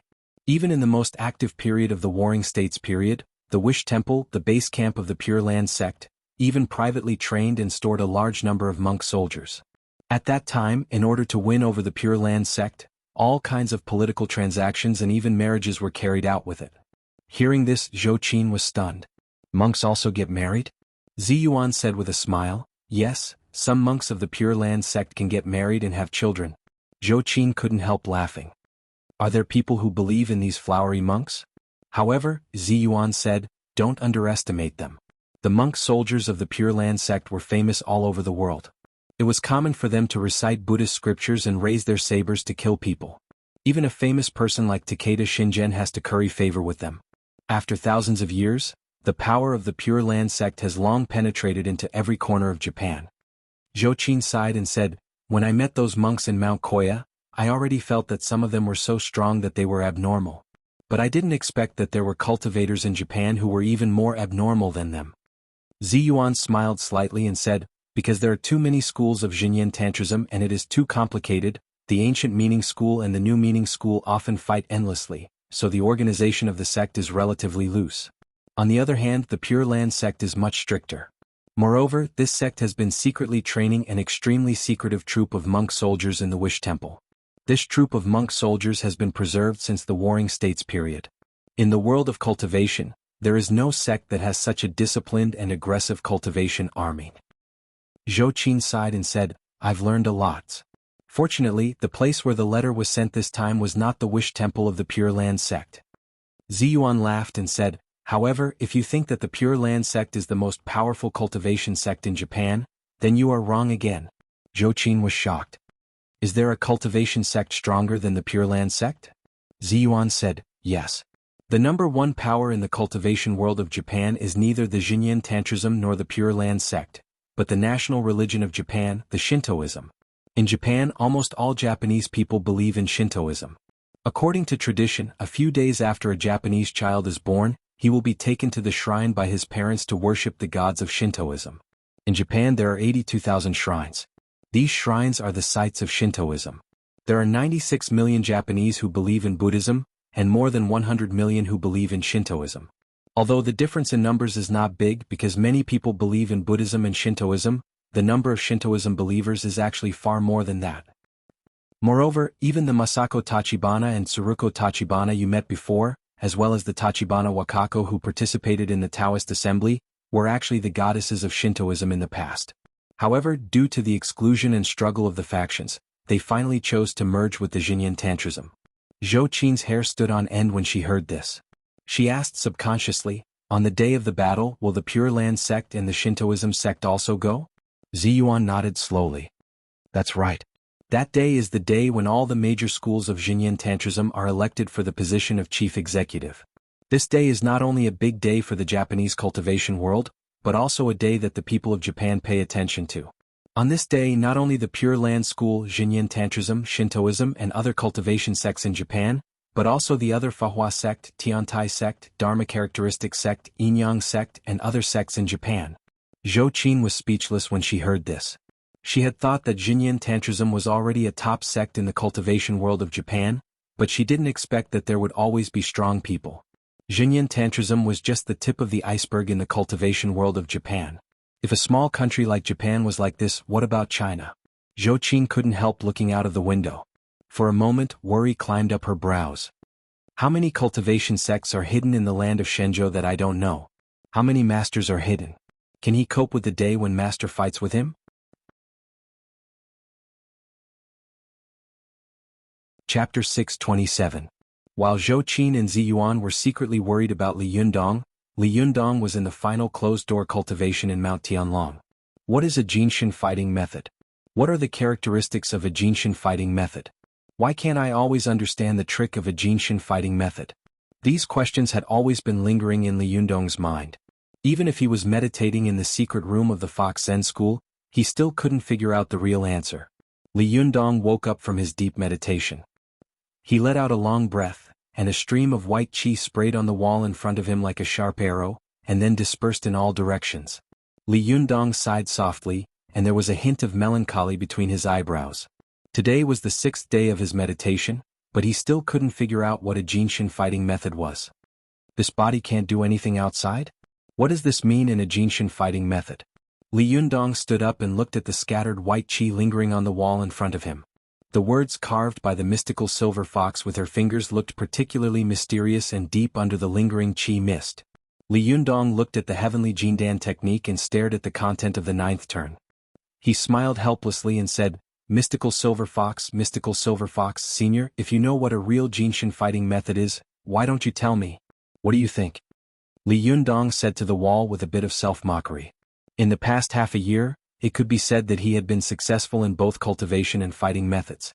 He had never been like this, stuck at this juncture and blocked by an invisible film. He had obviously reached the Jinshin phase, but he had never been able to master the fighting skills that matched it. For Li Yundong, this was something he couldn't accept. However, when it came to cultivation, haste made waste. The more anxious Li Yundong was, the farther he found that he seemed to be from the answer. Even when he was meditating, his cultivation was regressing. It was also for this reason that Li Yundong didn't dare to practice hard anymore. He temporarily put aside the problem he was thinking hard about. Instead, he looked at the words carved by the mystical silver fox and reached out his hand curiously to touch the hard granite wall. He thought to himself, I really don't know how the mystical silver fox carved words on such a hard wall at first. Thinking of this, Li Yundong pressed his finger on a relatively flat stone surface. With a little force he put his index and middle fingers together and dug down. At this time, Li Yundong had already entered the Jinshin phase. As soon as he exerted his strength, his fingers were like steel knives, scratching the stone surface with a clanging sound. However, Li Yundong saw that his fingers could only scratch white marks on the stone surface and could not carve any words on it, so he increased his strength and exerted force with his fingers. This time, Li Yundong immediately dug out a piece of granite from the stone surface, which was neither too big nor too small. The granite was as hard as steel. Li Yundong used the strength of his bare hands to forcefully dig out a stone from a rock without cracks. This kind of fierce strength was really frightening, but Li Yundong looked at the stone in his hand and frowned. He knew that he had to dig out a piece of stone from the smooth granite. Although it looked shocking, it was really a piece of cake compared to the writing on the stone surface of the mystical silver fox. Li Yundong used his bare hands to dig out the stone, which was just the most hard and fierce kung fu. However, the mystical silver fox used her bare hands to write on the stone surface, which was a combination of hard and soft kung fu.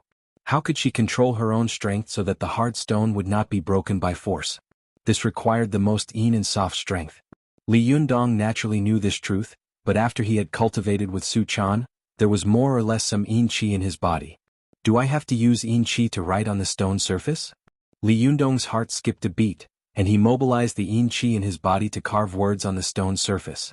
But this time, Li Yundong found that he couldn't even move the stone. He knew that because he paid too much attention to yin qi he didn't have enough yang qi. He only had soft strength but no strength. Li Yundong immediately smiled bitterly, shook his head and said, It's not easy to combine strength and softness and advance both yin and yang. Li Yundong raised his head and looked at the carved words on the wall. He was a little depressed in his heart. He had no choice but to turn around and leave the stone room. He simply went to the Taoist temple where the Fox Zen school used to be. While breathing the fresh air in the mountain, he relaxed his mood. At this time there were quite a lot of tourists in Mount Tianlong. Li Yundong mixed in the crowd and followed the tourists to look around. It seemed that he was looking at flowers casually, but in fact he was always thinking about the problem of carving words on the wall in his mind. The reason why the mystical silver fox could do it was because she was a great cultivator. But logically speaking, even if the mystical silver fox was a master in the golden immortal realm, there was no reason for her Jinshin realm to be so much worse than that of the mystical silver fox. Could it be that there were other mysteries? Li Yundong thought all the way, and before he knew it, he had arrived at the former residence of Lu Yi. Li Yundong pushed the door open and entered. He saw that the furnishings in the room were the same as before, but the table was covered with a faint layer of dust. Li Yundong looked around the room casually, then sat down at the desk in the room. He nestled in the wooden chair, raised his head, closed his eyes, and thought deeply about the doubts in his heart. But after thinking for a while, Li Yundong still couldn't figure it out. When he opened his eyes, he found that the bookshelf next to him was full of all kinds of Taoist classics and Buddhist classics. Li Yundong was bored, so he picked up a Buddhist scripture and read it quickly. Almost all of the Buddhist scriptures were short stories full of philosophy. They were short and concise, making people think deeply. At first, Li Yundong was a little dispirited, but as he read on, he became a little fascinated. Especially when he saw one of the stories, his heart suddenly moved. The story was that once, when Zen Master Yin Feng of Mount Wutai was pushing a cart to carry things, he happened to meet Zen Master Mazu, who was sitting with his feet stretched out and resting. Zen Master Yin Feng asked Zen Master Mazu to retract his feet and make way for him, but Zen Master Mazu said stiffly, "I will only stretch out and not retreat." Zen Master Yin Feng was not willing to be outdone and said, "Then I will only advance and not retreat." The two of them were in a stalemate. In the end, Zen Master Yin Feng pushed the cart forward regardless of everything. As a result, he ran over Zen Master Mazu's foot. When Zen Master Mazu returned to the temple, he immediately went to the hall to preach, holding an axe in his hand. Zen Master Mazu said to the people gathered in the temple, "Who ran over my foot just now? Come out." Zen Master Yin Feng walked quickly to Mazu and stretched out his neck without fear. However, Zen Master Mazu put down the axe and said gently, "You have no hesitation about your future. You can walk freely in the boundless world." Zen Master Yin Feng retracted his neck, knelt down to Zen Master Mazu, and then bowed and retreated. Zen Master Mazu praised him again. Being able to advance and retreat is a real magical item. The last sentence of the story suddenly made Li Yundong sit up straight. He covered his book with his hands and his eyes flickered as if he had learned something. This story is about a person who can be flexible and can advance and retreat is a truly great person. But what does it mean when it comes to cultivation? With my current cultivation, isn't it that I can advance and not retreat? That I can be hard but not soft, and that I can be yang but not yin? Li Yundong put down the book in his hand and quickly paced around the room. He muttered to himself like a crazy demon, "So, how can I be hard and soft, yin and yang, advance and retreat?" Li Yundong suddenly stopped, looked down at his hands and said in a low voice, "The Tao gives birth to one, one gives birth to two, two gives birth to three, and three gives birth to all things. Man follows the earth follows the heaven follows the Tao, and the Tao follows nature. What is the connection between the two? The Tao gives birth to one, one gives birth to two, two gives birth to three, and three gives birth to all things. This is about the origin and development of the universe. Man follows the earth follows the heaven follows the Tao, and the Tao follows nature. This is about the process of cultivating man's nature and life. The Tao of man and earth is about the Zhuji phase of cultivators, opening up the 12 meridians, completing the cultivation of their own small universe, imitating the earth and strengthening their own self-repair and self-improvement functions. The Tao of earth and heaven refers to the cultivation realm of magic that cultivators cultivate through magic. The Tao of heaven refers to the cultivation realm of magic that cultivators break through the Yangshan phase and jump out of the mortal world of the three realms, get rid of the shackles of life, old age, illness, and death, and begin to reach the peak of the dual cultivation of life and death. Li Yundong was talking to himself quickly in the room like a madman. The more he spoke, the more excited he became and the brighter his eyes became. Although what he said was no different from what he had repeated countless times before, this time, Li Yundong clearly felt as if he was running on the right path at full speed. Li Yundong didn't know what kind of feeling it was, but he had a feeling that I seem to understand, and I seem to be very close to the answer. This kind of feeling happened to coincide with the Taoist concept of Tao follows nature, and the Buddhist concept of true self. What was Tao follows nature? Since ancient times, the great cultivators of various sects had written books to explain this point. But no matter how hard they tried, they found that Tao imitates nature was actually a superficial explanation, but it could not explain the true meaning of the realm. Once anyone reached this realm, they would understand that this was Tao imitates nature. However, if they were to explain it to their disciples, they would not be able to explain it in detail, let alone let them understand what kind of realm it was. As far as Li Yundong was concerned, the Tao follows nature he understood was that since there was a difference between men and women in nature and the difference between yin and yang, then men and women had the beauty of human nature. The Tao gave birth to all things, and all things had the beauty of natural groups. The Tao gave birth to the 5 elements, and the 5 elements had the beauty of changing nature. The moon was naturally bright, and the sun was naturally illuminated. The Great Way transformed all things in the world, and all of them followed the rules of the laws of nature. All of them obtained the power of the origin of nature, and all of them returned to the root. This was Tao follows nature. Li Yundong suddenly stopped and looked down at his hands with a fanatical look in his eyes. I'm so stupid. Why do I keep trying to carve words with the power of Jinshin? I always thought that the power of Jinshin was invincible and my strongest power. Naturally, I should try it with the strongest power. But I neglected one thing. No matter how hard granite is, it is still a material of the earth. It is also a natural thing that can't jump out of the 5 elements. Since human beings are the spirit of all things, cultivators are even more superior. Since they have the ability to control the 5 elements, why are they stupid enough to fight against this hard granite head-on? What about the 8 great freedom selves that I comprehended in the spirit space? What about my methods that can be big or small, far or near, more or less, light or heavy and changeable? Why can I do this in the spirit space but not in the spirit space? Thinking of this, Li Yundong suddenly felt that a window had been opened in front of him, and a new world had finally opened to him.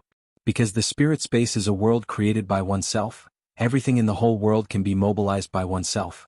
And the spirit space is not created by oneself, so it can't be done in the spirit space.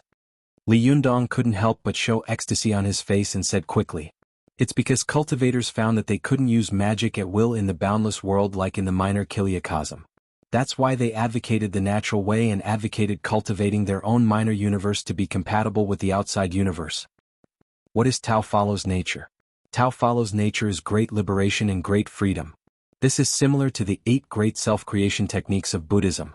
The reason why Buddhism and Taoism can be practiced together is because of this. The human body is its own spirit space and the world is the outside universe.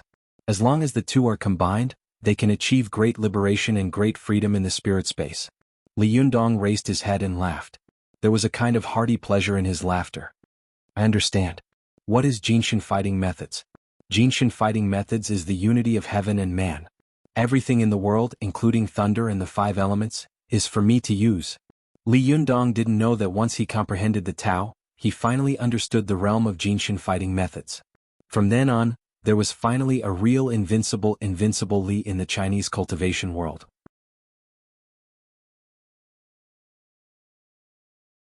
Chapter 628.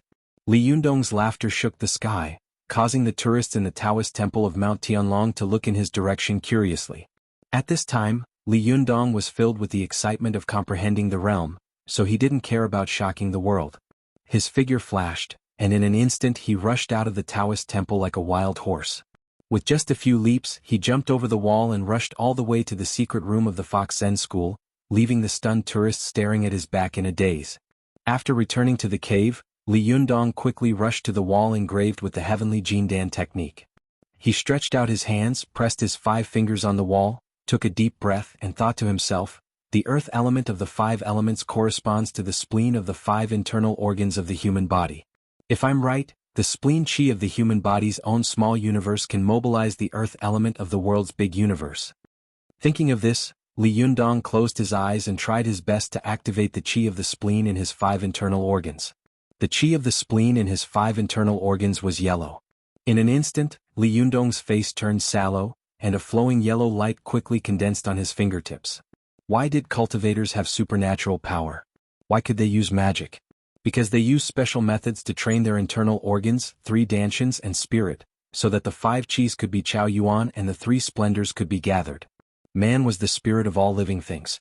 Only people could sense and connect with the big universe of heaven and earth with their own small universe. In China, whether it was Buddhism, Confucianism, or Taoism, almost all of them paid attention to the unity of heaven and man. They used their own small universe and the big universe of heaven and earth to reach the supreme realm of great cultivators. This was also why, for thousands of years, even if a monster wanted to cultivate, he had to first cultivate into a human body in order to reach the peak of cultivation. Although granite was hard, it was just a stone with a very tight structure.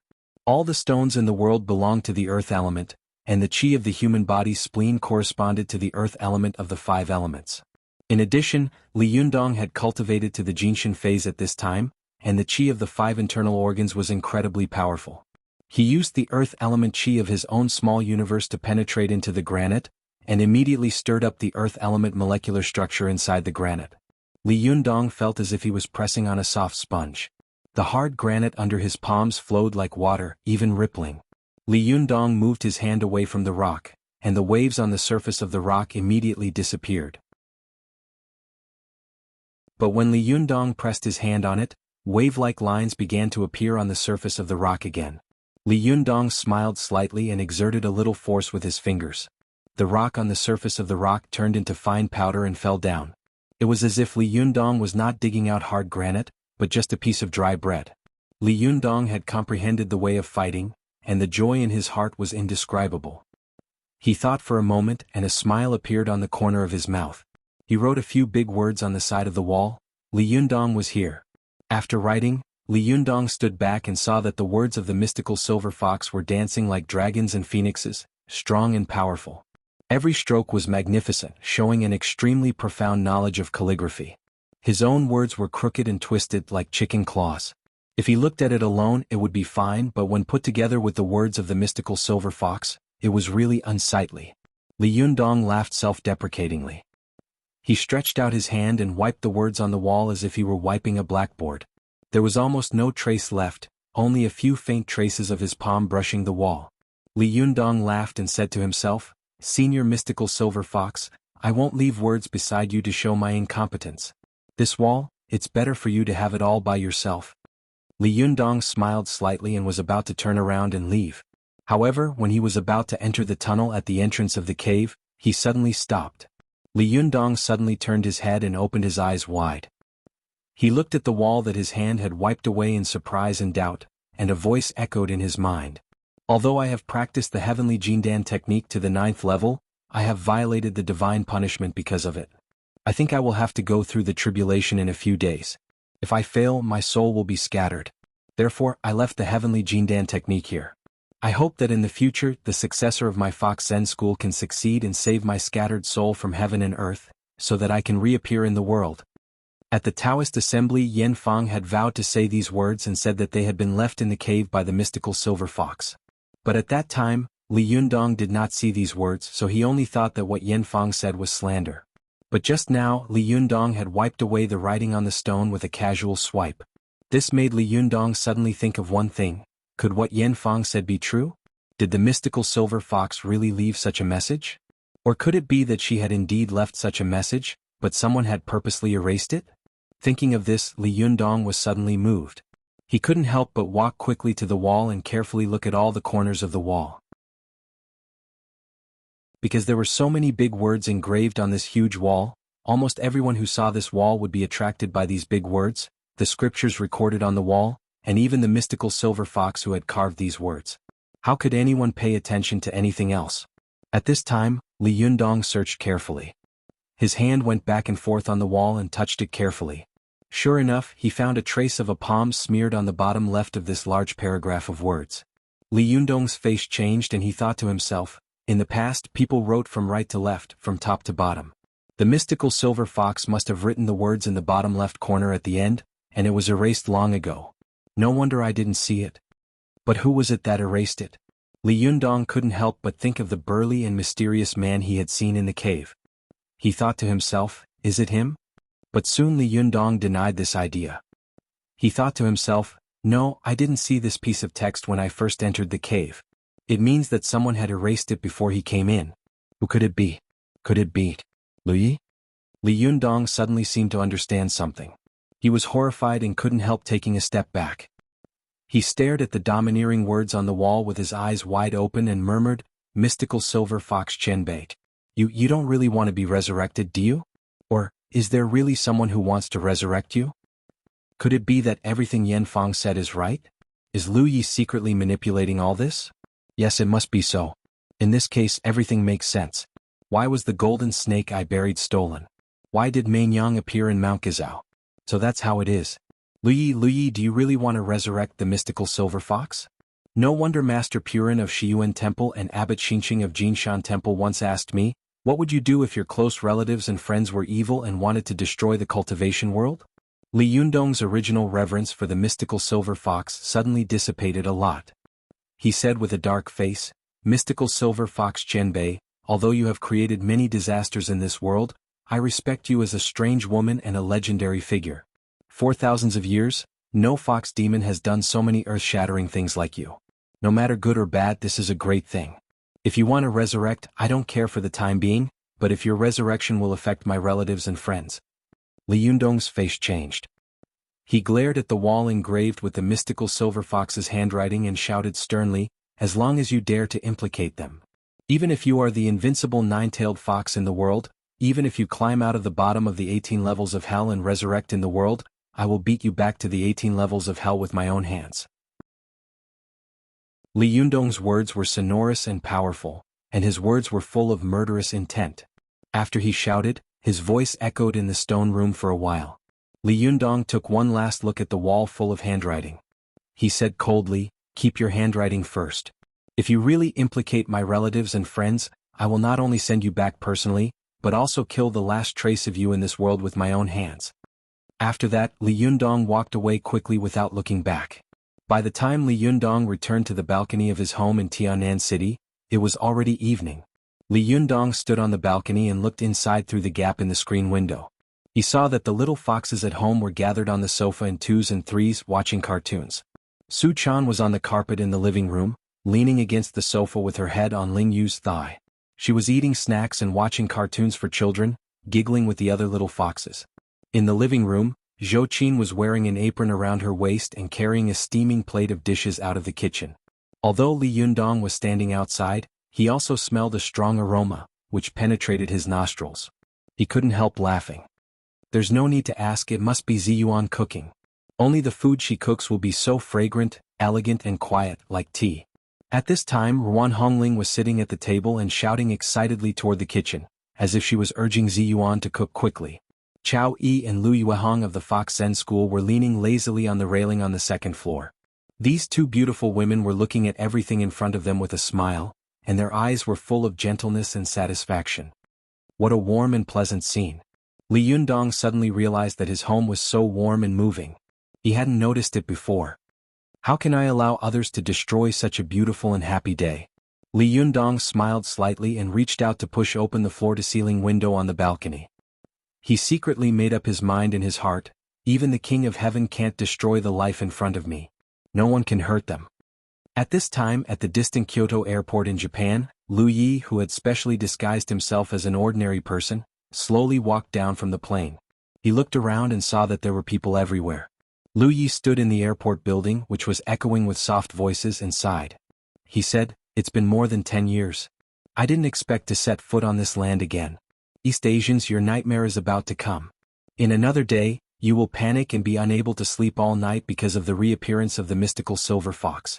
When she fully recovers her power, you will regret sealing the nine-tailed fox in this land.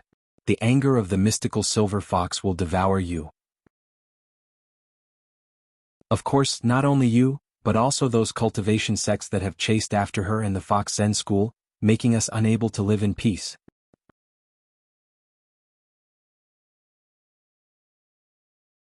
Chapter 629. Li Yundong pushed open the floor-to-ceiling window and returned home. The little foxes who were watching TV all looked at him in surprise. Su Chan looked at Li Yundong with joy and said, "Yundong, you've come out of seclusion? How is it? Master, you're back?" Zhou Qin turned her head and shouted in surprise and joy, "You've come out of seclusion?" At this time, Ziyuan also heard the noise. She took off her apron and walked out of the kitchen. Unlike the others, she didn't ask but just looked at Li Yundong carefully. Ziyuan saw Li Yundong standing in front of everyone with a smile. Although his appearance had not changed at all, there was a kind of insight in his eyes, as if he had seen through the rules of the universe and the operation of all things. Ziyuan had only seen this kind of gaze on one person, and that was her master, Wang Yuanshan. Ziyuan smiled slightly and said softly, "It seems that you have already understood what Jinshin fighting methods are?" Li Yundong smiled and nodded at her. "Yes, I've already comprehended it." Su Chan and Zhou Qin were overjoyed when they heard this. Su Chan happily took Li Yundong's arm and giggled. "I knew that Yundong was the smartest. Sharpening your spear at the last moment will make you shine even if it's not fast." Zhou Qin asked curiously, "Master, what is the real Jinshin fighting methods? Can you teach us?" Li Yundong chuckled and said, "Jinshin fighting methods are nothing more than 4 words. Unity of heaven and man." Zhou Qin and Su Chan were stunned at the same time and began to think in confusion. Ziyuan pondered slightly and looked thoughtful, while the little foxes were at a loss. Ruan Hongling, who was sitting at the table, thought for a while but couldn't figure it out. She gave up and urged, "Oh, don't think about it. Go and understand your own Tao. If you can understand it in such a short time, then everyone in the world will be masters of Jinshin fighting methods. Let's eat first." Ziyuan and the others thought that Ruan Hongling's words made sense, so they smiled and sat down at the table one after another. At this time, Ao Wushuang also came out of the room and stood on the second floor. She said to Li Yundong with a solemn face, "Leader, can you come up? I have something to tell you." He looked up and nodded at Ao Wushuang with a smile. Then he said something to Su Chan and followed Ao Wushuang into her room. As soon as he entered the room, he saw the Bahuang sword floating in the middle of the room, shining with a soft light. He was slightly stunned, but soon he seemed to understand something and turned to look at Ao Wushuang. The stunning beauty with a vermilion beauty mole between her eyebrows was looking at the Bahuang sword in front of her reluctantly, as if she was looking at a child who was about to leave, or a lover who would never return. She said softly, "Leader, you are about to go to Country R. This Bahuang sword has been with me for more than 10 years. Now I will give it to you." Hearing this, Li Yunyang immediately shook his head and said, No, Senior Ao Wushuang. This is your personal magic weapon and it's also a token of love from Wang Yuanshan. How can you give it to me?" "Token of love?" Ao Wushuang couldn't help laughing. "Leader, do you know why I asked Chan'er to come back to you after I took her away?" Li Yunyang asked curiously, "Why?" Ao Wushuang looked at Li Yunyang with flickering eyes and said with emotion, "Because I saw that you are a man of affection and righteousness, and you also have true feelings for Chan'er. So I asked her to come back again. In this world, everything is easy to get, whether it is magic treasures or even more powerful magic formations. As long as you work hard to learn and pursue them, you will be able to get them one day.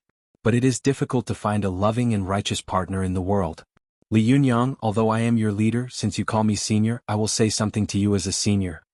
Li Yunyang said respectfully, "Senior, please go ahead." Ao Wushuang smiled slightly and said, "If there is love between the two of them, why should they care about the token? The most fragile thing in the world is love, but it is also the most unshakable thing. Although Wang Yuanshan and I are separated from each other, and although we are demons and immortals, I always have him in my heart, and I believe that he will always have me in his heart. Why should I care about the token of love?" Ao Wushuang handed the Bahuang sword to Li Yunyang with both hands and said, "Li Yunyang, the love between Wang Yuanshan and me cares about the sky and the earth, but it doesn't care about this sword. It was originally a powerful magical weapon of the Linggong sect. Later Wang Yuanshan gave it to me and it has been with me for 10 years. But the thing I regret the most in my life is accepting this sword." As she spoke, Ao Wushuang gently stroked the body of the Bahuang sword, which was full of exquisite patterns. She sighed and said, "If Wang Yuanshan hadn't given it to me, how could he have been caught? Alas, everything is fate. Li Yunyang, you are about to go deep into the tiger's den. You must not make the same mistake as Wang Yuanshan. You must accept this Bahuang sword. Even if you don't need it in the future, you can return it to Ziyuan and hand it back to the Linggong sect. It will be a relief to me." Hearing this, Li Yunyang couldn't help sighing. He stretched out his hand to take the Bahuang sword and said, "In that case, it would be impolite of me to refuse." Seeing that Li Yunyang had accepted it, Ao Wushuang immediately looked happy. She had let Sayonji Tsunekatsu go before, and she had always felt guilty. At this time, seeing Li Yunyang accept the Bahuang sword with a smile, the guilt in her heart disappeared a little, and her worry was reduced a lot. She said with a smile, "Leader, this Bahuang sword and this sword were originally a mother and son sword. Only when the two swords are combined can the greatest power of this sword be exerted." Li Yunyang's heart skipped a beat. He smiled at Ao Wushuang and said, "Senior Ao Wushuang, wait for me." As he said this, he went out of the door and stood in the corridor on the second floor. He shouted at the restaurant on the first floor, "Zhou Qin, give me the sword." Zhou Qin responded and opened the colorful brocade pouch. The sword instantly turned into a bolt of lightning and appeared in front of Li Yunyang. Li Yunyang reached out to hold it, turned back to the room and stood side by side with the Bahuang sword. He saw that the whole body of the Bahuang sword was showing a cyan light, while the whole body of the sword was showing a silver light. The two swords were floating in the air, but there seemed to be a barrier between them. Neither of them was willing to approach the other, and they were repelling each other. Li Yunyang asked in confusion, "What's going on? How can I combine the two swords?" Ao Wushuang smiled and said, "I don't know how to combine the two swords. When Wang Yuanshan gave me the Bahuang sword, he didn't say anything and I didn't ask. When I wanted to ask later, it was too late." Speaking of this, Ao Wushuang's expression was a little gloomy, but she soon forced a smile and said, "Sect leader, you are amazing and even more talented than Wang Yuanshan. I believe you will be able to figure this out." Li Yunyang looked at the Bahuang sword and reached out to hold the hilt. He secretly activated his Jinqi, trying to subdue the sword. At first, the Bahuang sword was still trembling and struggling crazily, making bursts of buzzing sword sounds. However, when Li Yunyang was still in the Yangshan phase, his Jinqi was incredibly powerful. At this time he was already a Jinshin master, and his Jinqi was so dense and condensed that it was incredible. The high magical power of the Bahuang sword came directly from its wielder Ao Wushuang. Although Ao Wushuang was powerful, her strength lay in the powerful physical combat ability of her fox spirit after she revealed her true form and the various magic she was proficient in, not in how strong her own magical power and Jinqi were. Wherever Li Yunyang's Jinqi went, the Bahuang sword's own magical power and Jinqi were defeated. It was like a hot knife cutting through cheese with irresistible force. The Bahuang sword only resisted for a while before it announced that it had changed owners. It stopped struggling and lay docilely in Li Yunyang's palm like a tamed horse. With a thought from Li Yunyang, the body of the Bahuang sword made a cracking sound of iron rubbing against each other. The body of the sword split into small iron blades, which quickly assembled into the shape of an iron lotus throne. They rotated quickly, making a creepy sound. In the past, Li Yunyang had faced this rapidly rotating iron lotus throne more than once. At this time, observing it at a close distance, he felt that the opening and closing of the teeth were really as terrifying as a meat grinder. Even the hardest metal in the world would be instantly ground into powder if it fell in. Ao Wushuang watched from the side as the powerful magical weapon she had kept close to her for 10 years finally became someone else's treasure. For a moment she felt a little lost, but she quickly adjusted her mentality and said with a smile, "Leader, the Bahuang sword is best at one-on-one combat. Even if it encounters an opponent with a higher cultivation than it has the ability to deal with him or even defeat him. Among the 5 great swords of Taoism in the world, except for the Shenyuan sword, which can defeat the Bahuang sword, the other swords may not be a match for it." Li Yunyang chuckled and held the sword with his other hand. He wanted to combine the two swords into one through his Jinqi. However, as soon as Li Yunyang connected the auras of the two swords, he immediately felt that the two swords were struggling wildly and painfully, as if they were enduring a kind of painful torture. Seeing this, Ao Wushuang hurriedly said, "No, you can't force them to merge like this. These two swords were originally like a huge magnet. When they were put together, there was no abnormality. However, one day someone suddenly split it into 2 halves. Then there was a strong repulsive force at the place where the 2 halves were split. I didn't know why, nor did I know how to eliminate it. Leader, don't try it by force or you will hurt the powerful magical weapon." Li Yunyang saw that there was a faint crack on the bodies of the two swords. He immediately felt a chill in his heart and didn't dare to try again. He withdrew his Jinqi and soon the cracks on the swords slowly disappeared. Li Yunyang shook his head and said, "It's really strange." Ao Wushuang smiled slightly and said, "Leader, you can think about it slowly in the future. Don't rush for success. In the past 10 years I've thought about it for a long time, but I haven't figured out the trick or the reason. Although the two swords can't be combined, you have the Bahuang sword and the Bahuang sword at the same time, which will still be very powerful. It will be much safer for you to go to Japan."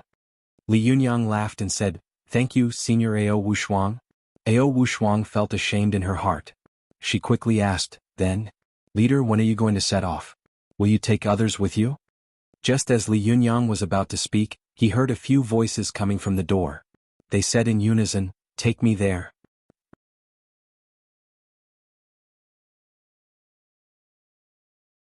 Chapter 630. When Li Yundong heard the noise, he looked back and saw Zhou Qin and Su Chan sneakily sticking their heads out of the door. Li Yundong pretended to be angry and shouted, "Are you two eavesdropping?" Su Chan stuck out her tongue and said carefully, "You've been talking for too long. The dishes are getting cold." Zhou Qin said with concern, "Master, the people of Xinyan Tantrism are very arrogant. You can't go alone. At least one more person will go and you'll have one more helper." Su Chan also nodded her head like a chick pecking rice. "Yes, yes, yes." Li Yundong pulled a long face and shouted, "Yes, my ass.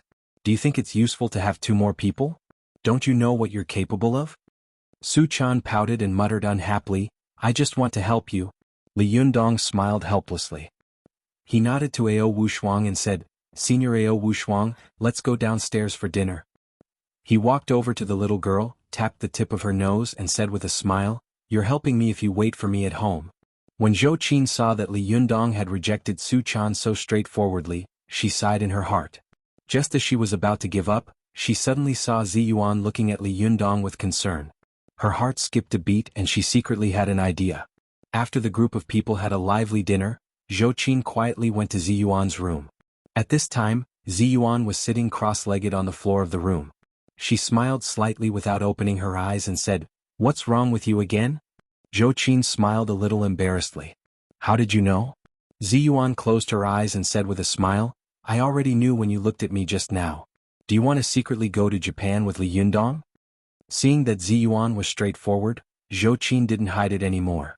She quickly walked to Zi Yuan, sat down cross-legged and said very seriously, "Yes."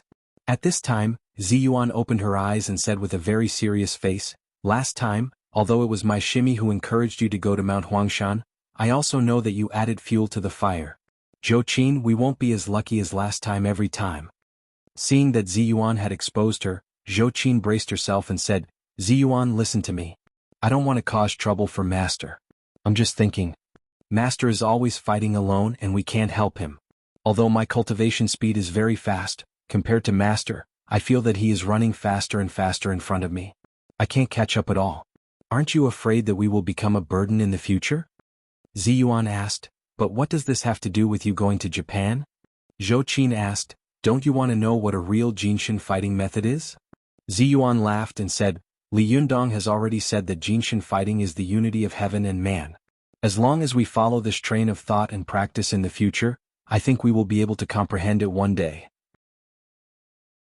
Zhou Qin shook her head and said, "No, it's not as good as witnessing a real high-level battle with my own eyes. As long as we see what a real golden body duel looks like, we can comprehend it faster, right?" Zhou Qin's words immediately moved Zi Yuan. She lowered her head and pondered. It was true that as Zhou Qin had said, when it came to cultivation, there was a big difference between being enlightened and not being enlightened. A master like Tsuruko Tachibana had been trapped in a very simple predicament for more than 10 years. If Zhou Qin hadn't inadvertently pointed it out, he would have continued to be trapped. The election of the curator of the ancient meaning school and the new meaning school of Mount Koya originally had nothing to do with other cultivation sects, but the cultivators of other sects were also willing to come and watch. The purpose was to witness the fierce and wonderful battle between high-level cultivators. Sometimes, witnessing a high-level and wonderful battle was far better than cultivating for a year or even longer. Zi Yuan thought about it seriously and said, if Li Yundong loses, what will you do?" Zhou Qin was stunned. Since Master has already comprehended the secret of Jinshin fighting methods, with his experience of defeating the strong with the weak in the past, he will definitely not lose. However, Zi Yuan asked relentlessly, "If he loses, what will you do?" Zhou Qin thought for a moment and gritted her teeth. "I'll save him even if I have to risk my life." Zi Yuan sighed and said, "You see, this is what I'm most worried about. I'm afraid that if you fail to save him, you will also be in trouble.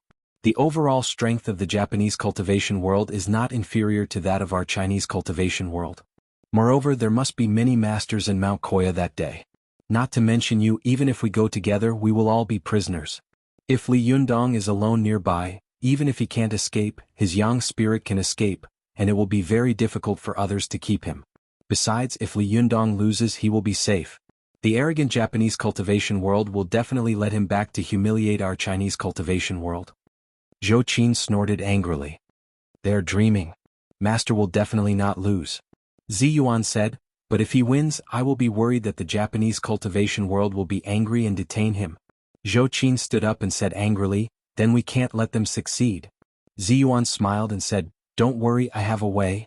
Zhou Qin curiously sat on the ground again and asked, what is it? Zi Yuan hesitated for a moment and whispered a few words in Zhou Qin's ear.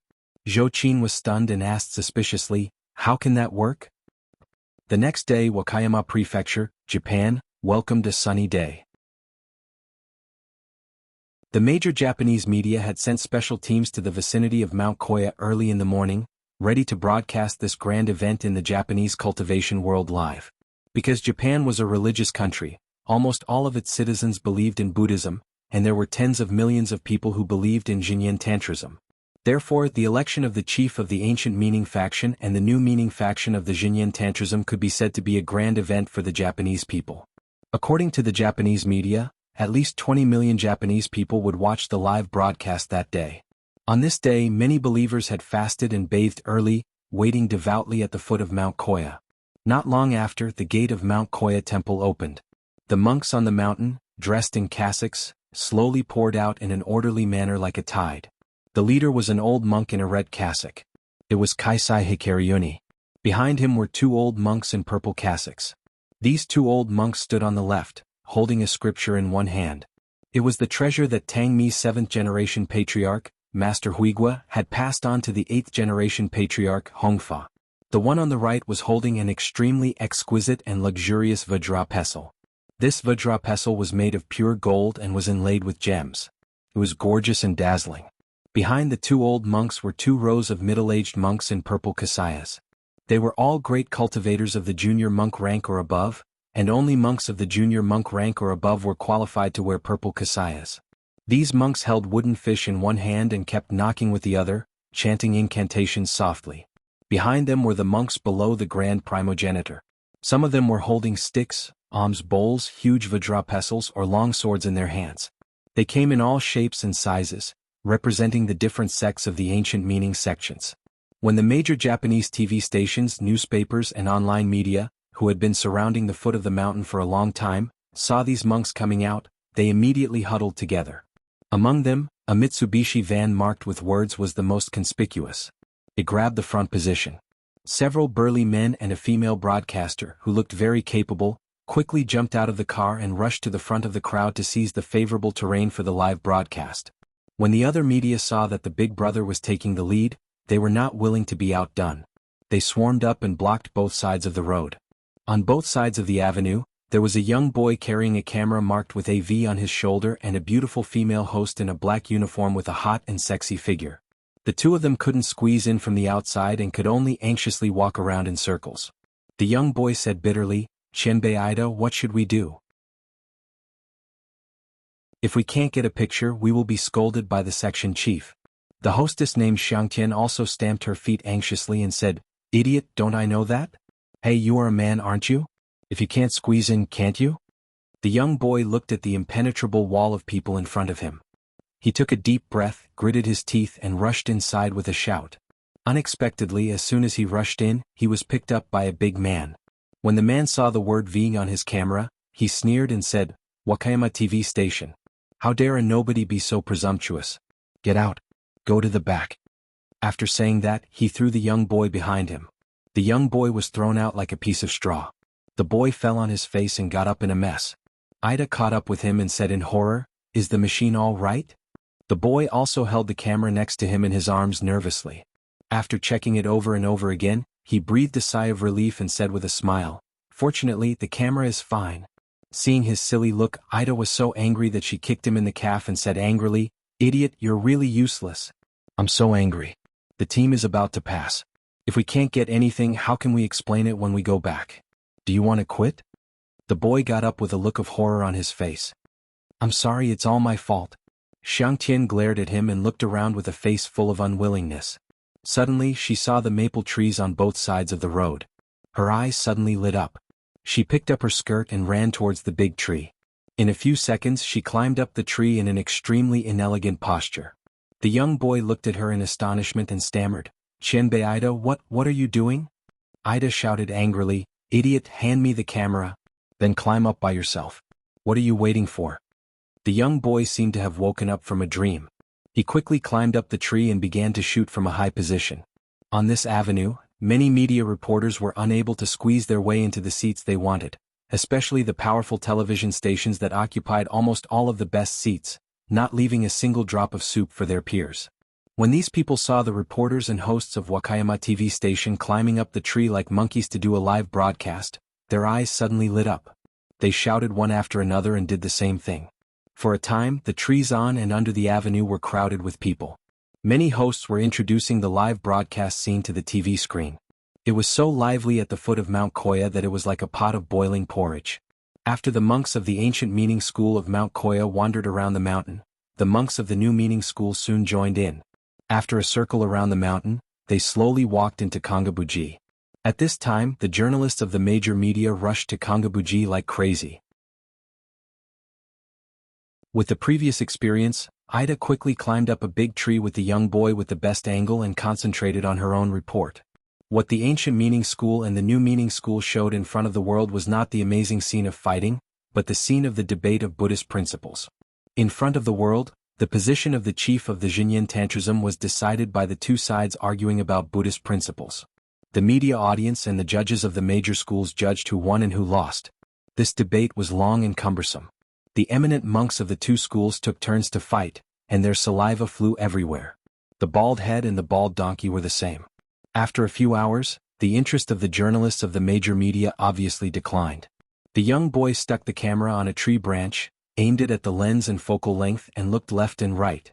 After looking for a while, he suddenly realized that there were two television station employees, a man and a woman, whispering to each other under the tree. The young boy pulled Ida beside him and pointed to the tree silently. His expression seemed to be saying, "Look." It was the largest TV station in Japan, and it was also a world-class TV station. Almost all Japanese TV practitioners yearned to enter the television St. Hall. Ida looked at them angrily, stared at the young boy in front of her, and said in a low voice, "What's the big deal? Isn't it?" However, the little boy tilted his head with interest and listened to the conversation between the two people below. His absent-minded attitude angered the dedicated host. Xiangtian punched the little boy in the shoulder and said in a low voice, "What are you doing?" The young boy seemed to have dug out a big treasure. He made a gesture of silence to Ida, indicating that she should listen to what the two people below said. At first, Ida was angry and disapproving, but soon what the two people said attracted her attention. "Hey Rumiko, what's so interesting about such a boring debate? Why did the section chief ask us to shoot it? Just find a random rookie and you'll be fine." "Tut, you don't understand. Hey, let me tell you in a low voice. The section chief has received internal information that this is actually just a cover to deceive the world. The real winner is an internal fight." "Fight? What fight? The school of ancient meaning and the school of new meaning? Ah, well, this one is beautiful." No, of course not." "Then what is it, Rumiko, tell me quickly." Beg me." "Well, you little slut, I'll teach you a good lesson tonight." Don't make trouble. Be careful not to be seen." "Then tell me quickly." "Don't hide it." "Well, don't tell anyone. Just follow me to secretly take photos later." It said that the fight will be between Masako Tachibana, the goddess of Xinyan Tantrism, and a man. Hearing this, Ida and the young boy in the tree both raised their heads and looked at each other in confusion. "A man? A Chinese? What does the election of the director of Xinyan Tantrism have to do with the Chinese?" Chapter 631. The little boy heard a man and a woman whispering under the tree. After they left, he raised his head and whispered to Xiangtian, "Qianbei Xiangtian, what's going on? Is there any other inside story about the election of the chief supervisor of Xinyan Tantrism?" Xiangtian's eyes lit up and she said, "Maybe it's true. It's not surprising that he has his own way to get inside information." The little boy asked in confusion, "But why is he fighting with a Chinese?" Xiangtian rolled her eyes at him and said, "You ask me, but who should I ask? Come on, keep an eye on these two guys and follow them quietly." After the two of them discussed for a while, they waited until the Dharma debate was over before slipping down from the tree and quietly following behind the TV station's group. After the Buddhist debate, which attracted the attention of the whole country, the staff of the major TV stations were also busy packing up the machinery, and then got into the car to leave. However, Xiangtian and the little boy found that many TV stations had left some of their staff behind. These staff members looked like they were on a tour, but in fact, there were pinhole cameras hidden in their handbags and chests. Obviously they had obtained some inside information. Seeing this scene, Xiangtian and the little boy became more and more excited. The two of them also hid the machine, quickly found a miniature camera from their car and carried it with them. They pretended to be tourists and followed behind these TV station reporters looking around. They passed through the Golden Hall of Mount Koya, passed through the Imperial Shadow Hall, and then entered the hinterland of Mount Koya, Okanoin. After entering the Okanoin, when they crossed a small bridge, they came to the Memorial Lantern Hall, only to see a group of people shouting at the gate of a courtyard in the distance. Xiangtian and the little boy walked over quickly. When they got closer, they saw that the leaders were two reporters from the TV station. It was the man and the woman who had been whispering under the tree and had a super friendship relationship. There were about a dozen men and women next to them, all of whom were reporters from other TV stations. The leading reporter pointed angrily at the courtyard and said angrily, "We are reporters. We have the right to freedom of the press. Why don't you let us in for an interview?" Ever since the Meiji Restoration, Japan announced that it would leave Asia and enter Europe. It learned from the Westerners in every aspect and had always flaunted itself as a free capitalist country. The press was free and everything was free. But in fact, Japan was the only country in the world where the underworld was legal. The country was controlled from top to bottom by large conglomerates, political families, and underworld forces. Black money politics were everywhere, and the so-called freedom of the press was just a whitewash. After the earthquake in Japan, there was a nuclear leak. The United States sent a special envoy to the Prime Minister's residence to criticize Japan. This was tantamount to sending an emperor into the core of Japanese politics. It was a great shame for a sovereign country, but the Japanese mainstream media was resigned to it. No one reported a word about it. It could be seen that the so-called freedom of the press in Japan was just a joke to the privileged class. Because of this, the expression and tone of the monk guarding the courtyard seemed a little arrogant. He pointed to a sign at the door that read "No Entering" and said, "Don't you see this sign?" The female reporter clearly didn't expect to be stopped outside. She thought about how the section chief would vent his anger on her after she failed to complete the task. She shuddered and couldn't help but say angrily, "What's wrong with this sign? We also have a sign." As she spoke, she raised her press card. The reporters from other TV stations also followed suit. For a moment, there were many arms at the entrance of the courtyard, and everyone was holding up the press card in their hands. The monk at the door was a little impatient. He said angrily, "This is a royal forbidden area specially enclosed by His Majesty the Emperor of Japan. No one is allowed to enter." Although the power of the Emperor of Japan was not as high on the altar as before World War II, and a word from him could make countless Japanese people die for him, because the Emperor had not been pulled down from the altar after World War II, so he still had a very high prestige. As soon as the monk said this, the originally excited reporters all quieted down. They looked at each other and didn't dare to speak again. Only the leading female reporter was unwilling to give up and said, "I have even interviewed His Majesty the Emperor of Japan, and I have also entered His Majesty's bedroom. Why can't I go in here?" The monk was already very annoyed. He simply closed his eyes, put his palms together, and blocked the door like a door god. No matter what anyone said, he would not open his eyes or get out of the way. The female reporter wanted to say something, but she was stopped by her male companion, who shook his head and said, "Rumiko, don't be impulsive. Let's think of another way." When the reporters from the other TV stations saw that they were terrified, they all hung their heads dejectedly and stopped shouting. However, they all gathered at the entrance and refused to leave. Some of the smarter reporters decided to take pictures of the outside to see who would enter the enclosed courtyard from here. The young man from Wakayama TV station looked at his senior helplessly and said, "Qianbei Xiangtian, what should we do now?" Xiangtian had been dreaming of digging out a big piece of news and getting a raise and promotion when she goes back, but the cruel fact shattered her dream in an instant. She glared at the young man angrily and said, "How do I know? Don't you see that there's nothing we can do?" The young man muttered with some grievance, "Didn't you just say that it's nothing great?" After he finished speaking, his eyes suddenly lit up and he said, "By the way, Qianbei Xiangtian, why don't we secretly climb the wall and get in?" The young man pointed at the white wall of the courtyard, which was not high, and said with some excitement. However, Xiangtian stared at him as if he were an idiot and said, "Are you crazy? It's a big crime to offend His Majesty the Mikado." The young man looked disappointed. Just as he was about to speak, he saw a monk wearing a bamboo hat, holding a monk's staff in one hand and an alms bowl in the other.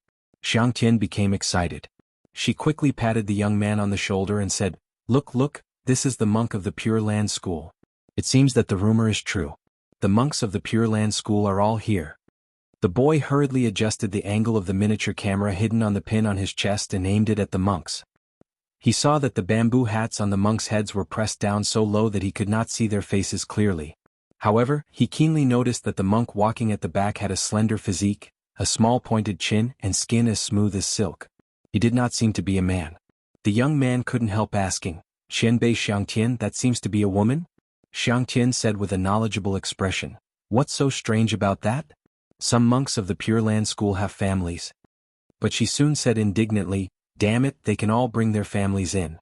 Why can't we?" While she was complaining, the people next to her exclaimed, "Ah, the abbot of the Fahua sect is also here. Yes, I heard that he is an eminent monk. Today I see that he is really solemn." The monks of the Fahua sect were much more generous than those of the Pure Land School. Their abbot was walking in the front, wearing a red cassock with golden threads. He was chanting Buddhist scriptures with one hand. When he arrived at the door, he bowed to the monks at the door and then slowly walked in through the way. "The Fahua sect is also here. Are there any other sects?" Xiangtian couldn't help getting excited. As soon as she finished speaking, she saw two people slowly coming from afar. These two people walked side by side. The one in the lead wore a tall black hat and a white long-sleeved robe. To the right of these two stood a man of about 40 years of age. He was dignified and handsome, and he exuded an imposing aura. His hands were clasped in front of him, and he slowly walked forward step by step. Beside him stood a young boy of about 15 or 16 years of age. He was also wearing a tall hat and a long robe. Because he was quite short, even though he imitated his father and had his hands clasped in front of him, his wide sleeves kept falling to the ground, dragging as he walked forward. Xiangtian and the young man widened their eyes in an instant. The young man said in surprise, "Am I seeing things? Is it a yin young master? Is this a TV series?" Xiangtian said excitedly with a fanatical expression on her face, "Oh my God, it's Abe, the patriarch of the Abe family. He's too handsome. It's better to meet him in person than to hear about him. The young patriarch is also very handsome. He's my type." Although the Abe family changed its surname to Tsuyuman in the Muromachi era of Japan and has been used to this day, the Japanese people and the cultivation world still habitually call the Tsuyuman family the Abe family, in order to express their respect for the Abe family, which has made great contributions to the Japanese cultivation world and even the whole country of Japan. After the patriarch and the young patriarch of the Abe family entered the courtyard, they soon disappeared from everyone's sight. Some reporters of Japanese TV stations were like star chasers, and they were reluctant to let go of the yin young masters of the Abe family. The young man of Wakayama TV station couldn't help sighing. It turns out that the Abe family still exists now. I thought it was made up in a TV series. Xiangtian sneered and said, "You are a guy who has gone mad from studying in college. Listen to me. After the Abe family changed its name to Tsuyuman, it was protected by the Tokugawa shogunate in the Edo period. It established the Tsuyuman Shinto and has always held the real power of the yin-yang group. After the Meiji Restoration, the new government deprived the Tsuyuman family of the monopoly of making calendars and abolished the yin-yang sect. Fortunately, at that time, there were many branches of the yin-yang sect led by the Tsuyuman family. They secretly formed the Tsuyuman Shinto Association. According to the draft Constitution of Freedom of Religious Belief drafted by General MacArthur, the Tsuyuman Shinto was able to become an official religious legal person and continue to inherit the legacy of the Abe family in the name of family learning. The young man was stunned. He was about to speak, but he saw a few men dressed in yin-yang master costumes walking slowly. He couldn't help but be surprised and said, "Are they also from the Abe family?" Xiangtian took a look and shook her head. "No, they are the yin-yang masters of the Kumo family, the mortal enemies of the Abe family." The young man looked at these yin-yang masters walking slowly on the road with awe.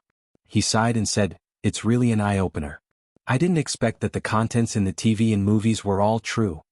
Xiangtian looked at him helplessly and said, "Shut your mouth.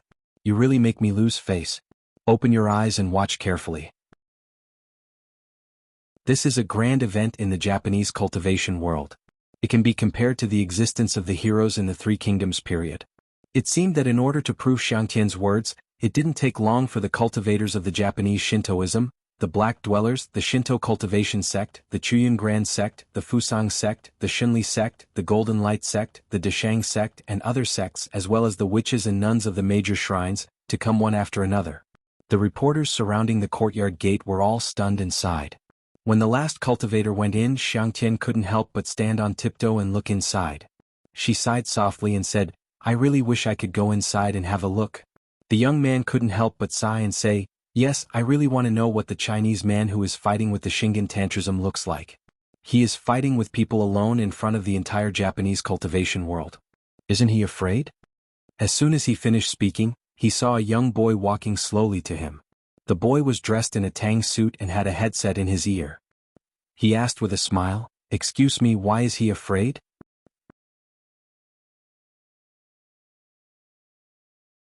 Chapter 632.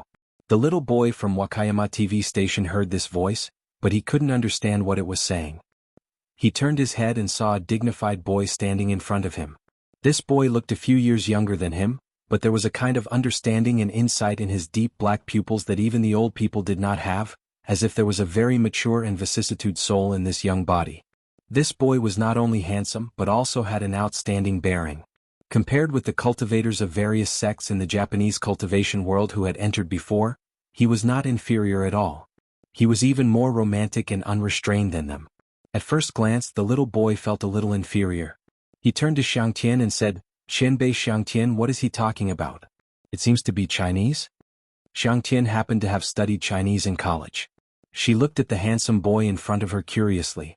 At this glance, she suddenly felt a masculine aura blowing over her face. Her heart was pounding and her tongue was dry. She stammered, "He's so handsome, even more handsome than the young patriarch of the ape family." The little boy smiled bitterly and said, "Xianbei Xiangtian, wake up. Don't be infatuated with him."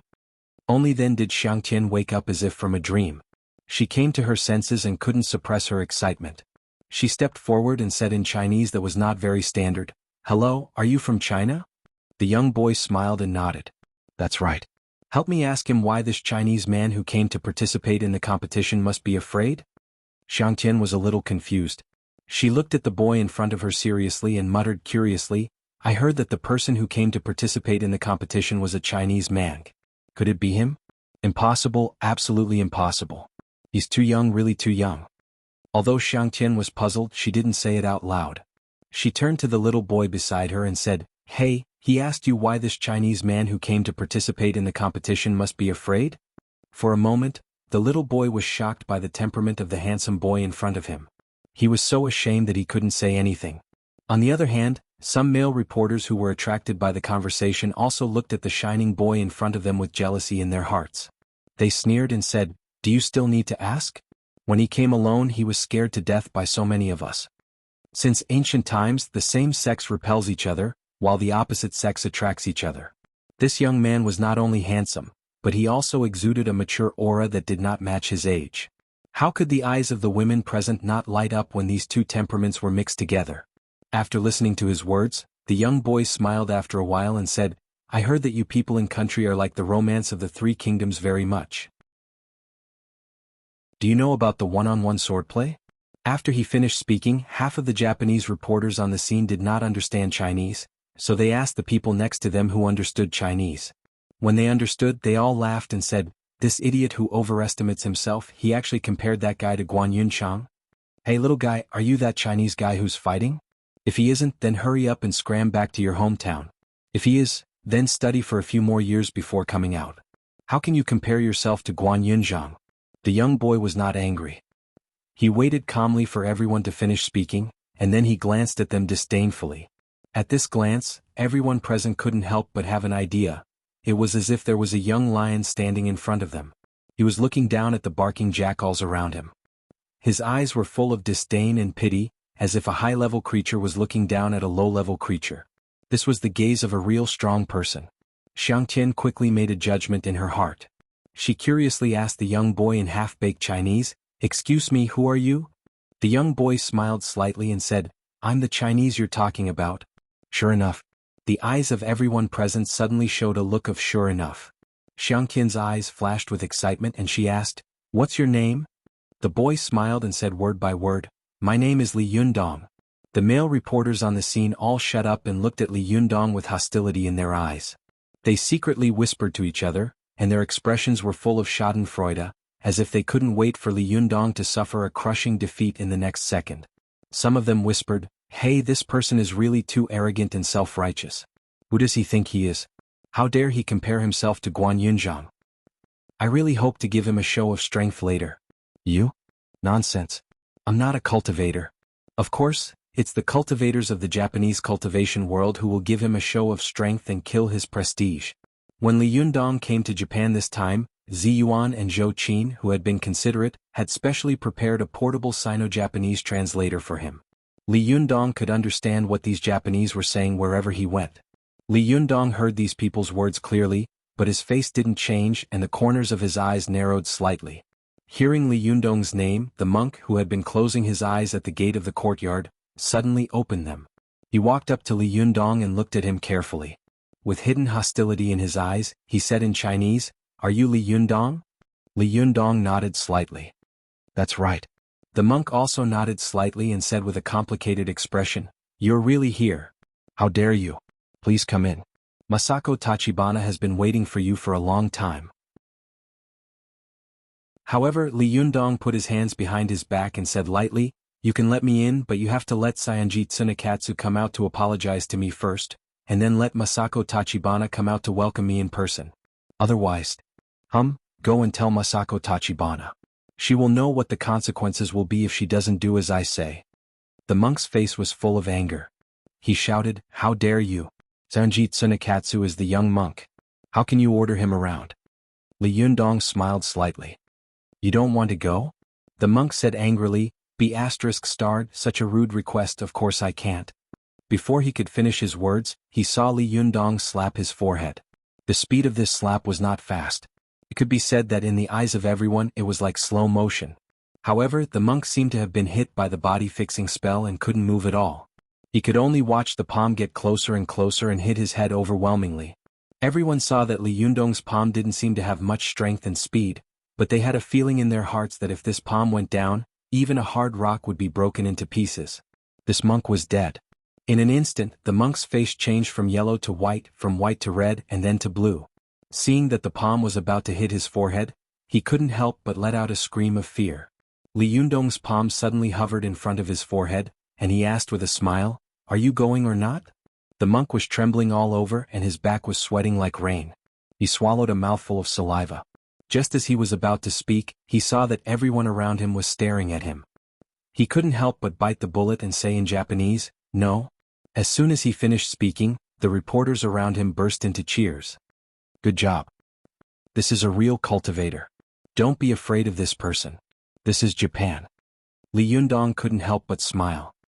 He curled the 5 fingers of his palm in front of the monk's forehead, and then gently flicked his middle finger on the monk's forehead.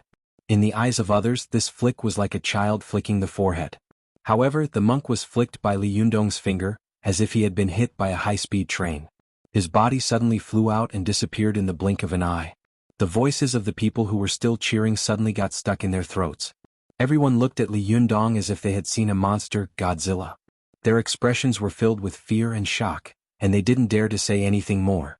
Li Yundong looked around and said, "Are there no other reception monks in Jinyin Tantrism?"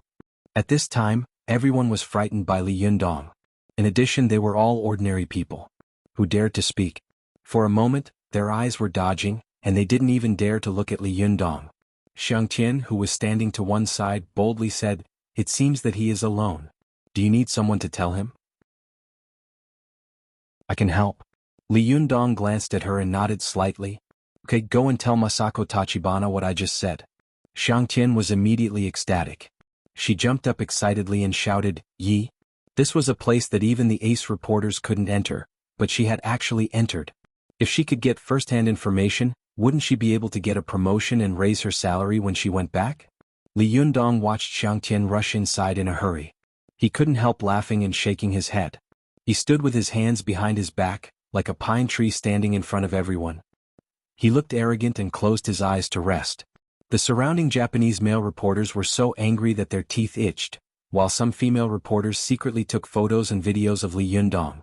They sighed in their hearts, no matter what, he is really a great person who dares to come here alone.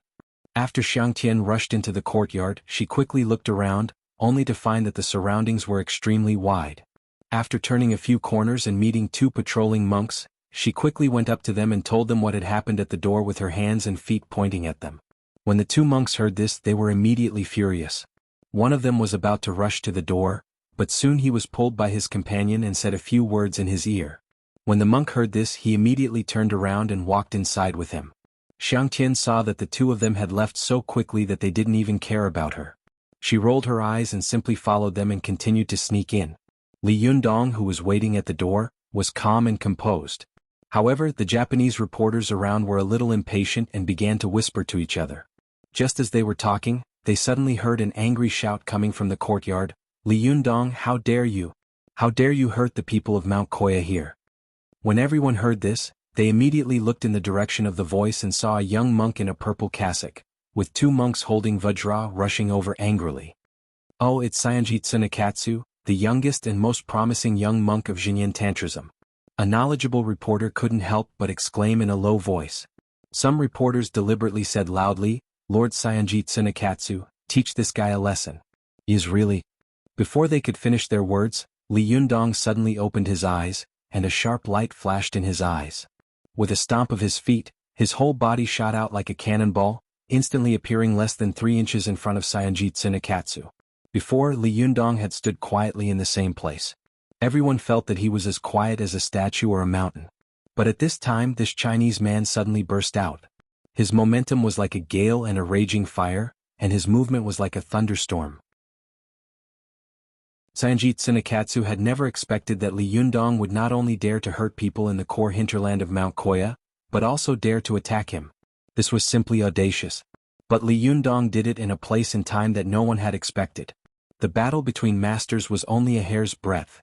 Li Yundong's cultivation was above that of Saionji Tsunekatsu. At this time, after comprehending the realm, he was even more powerful and difficult to resist. His move was as fast as lightning. Saionji Tsunekatsu saw that Li Yundong seemed to move in an instant. His body appeared in front of him and his palm hit his head.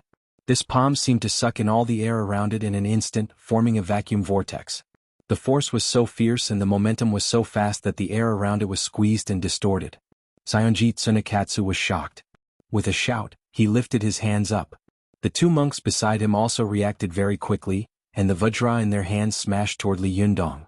You dare to steal treasures on the land of China. Why can't I beat you to death on your land? Li Yundong shouted and didn't dodge at all. His palm met the palm of Saionji Tsunekatsu. Suddenly there was a loud bang. The place where the two palms wanted to meet suddenly released a powerful airflow, instantly blowing the two monks beside them to both sides.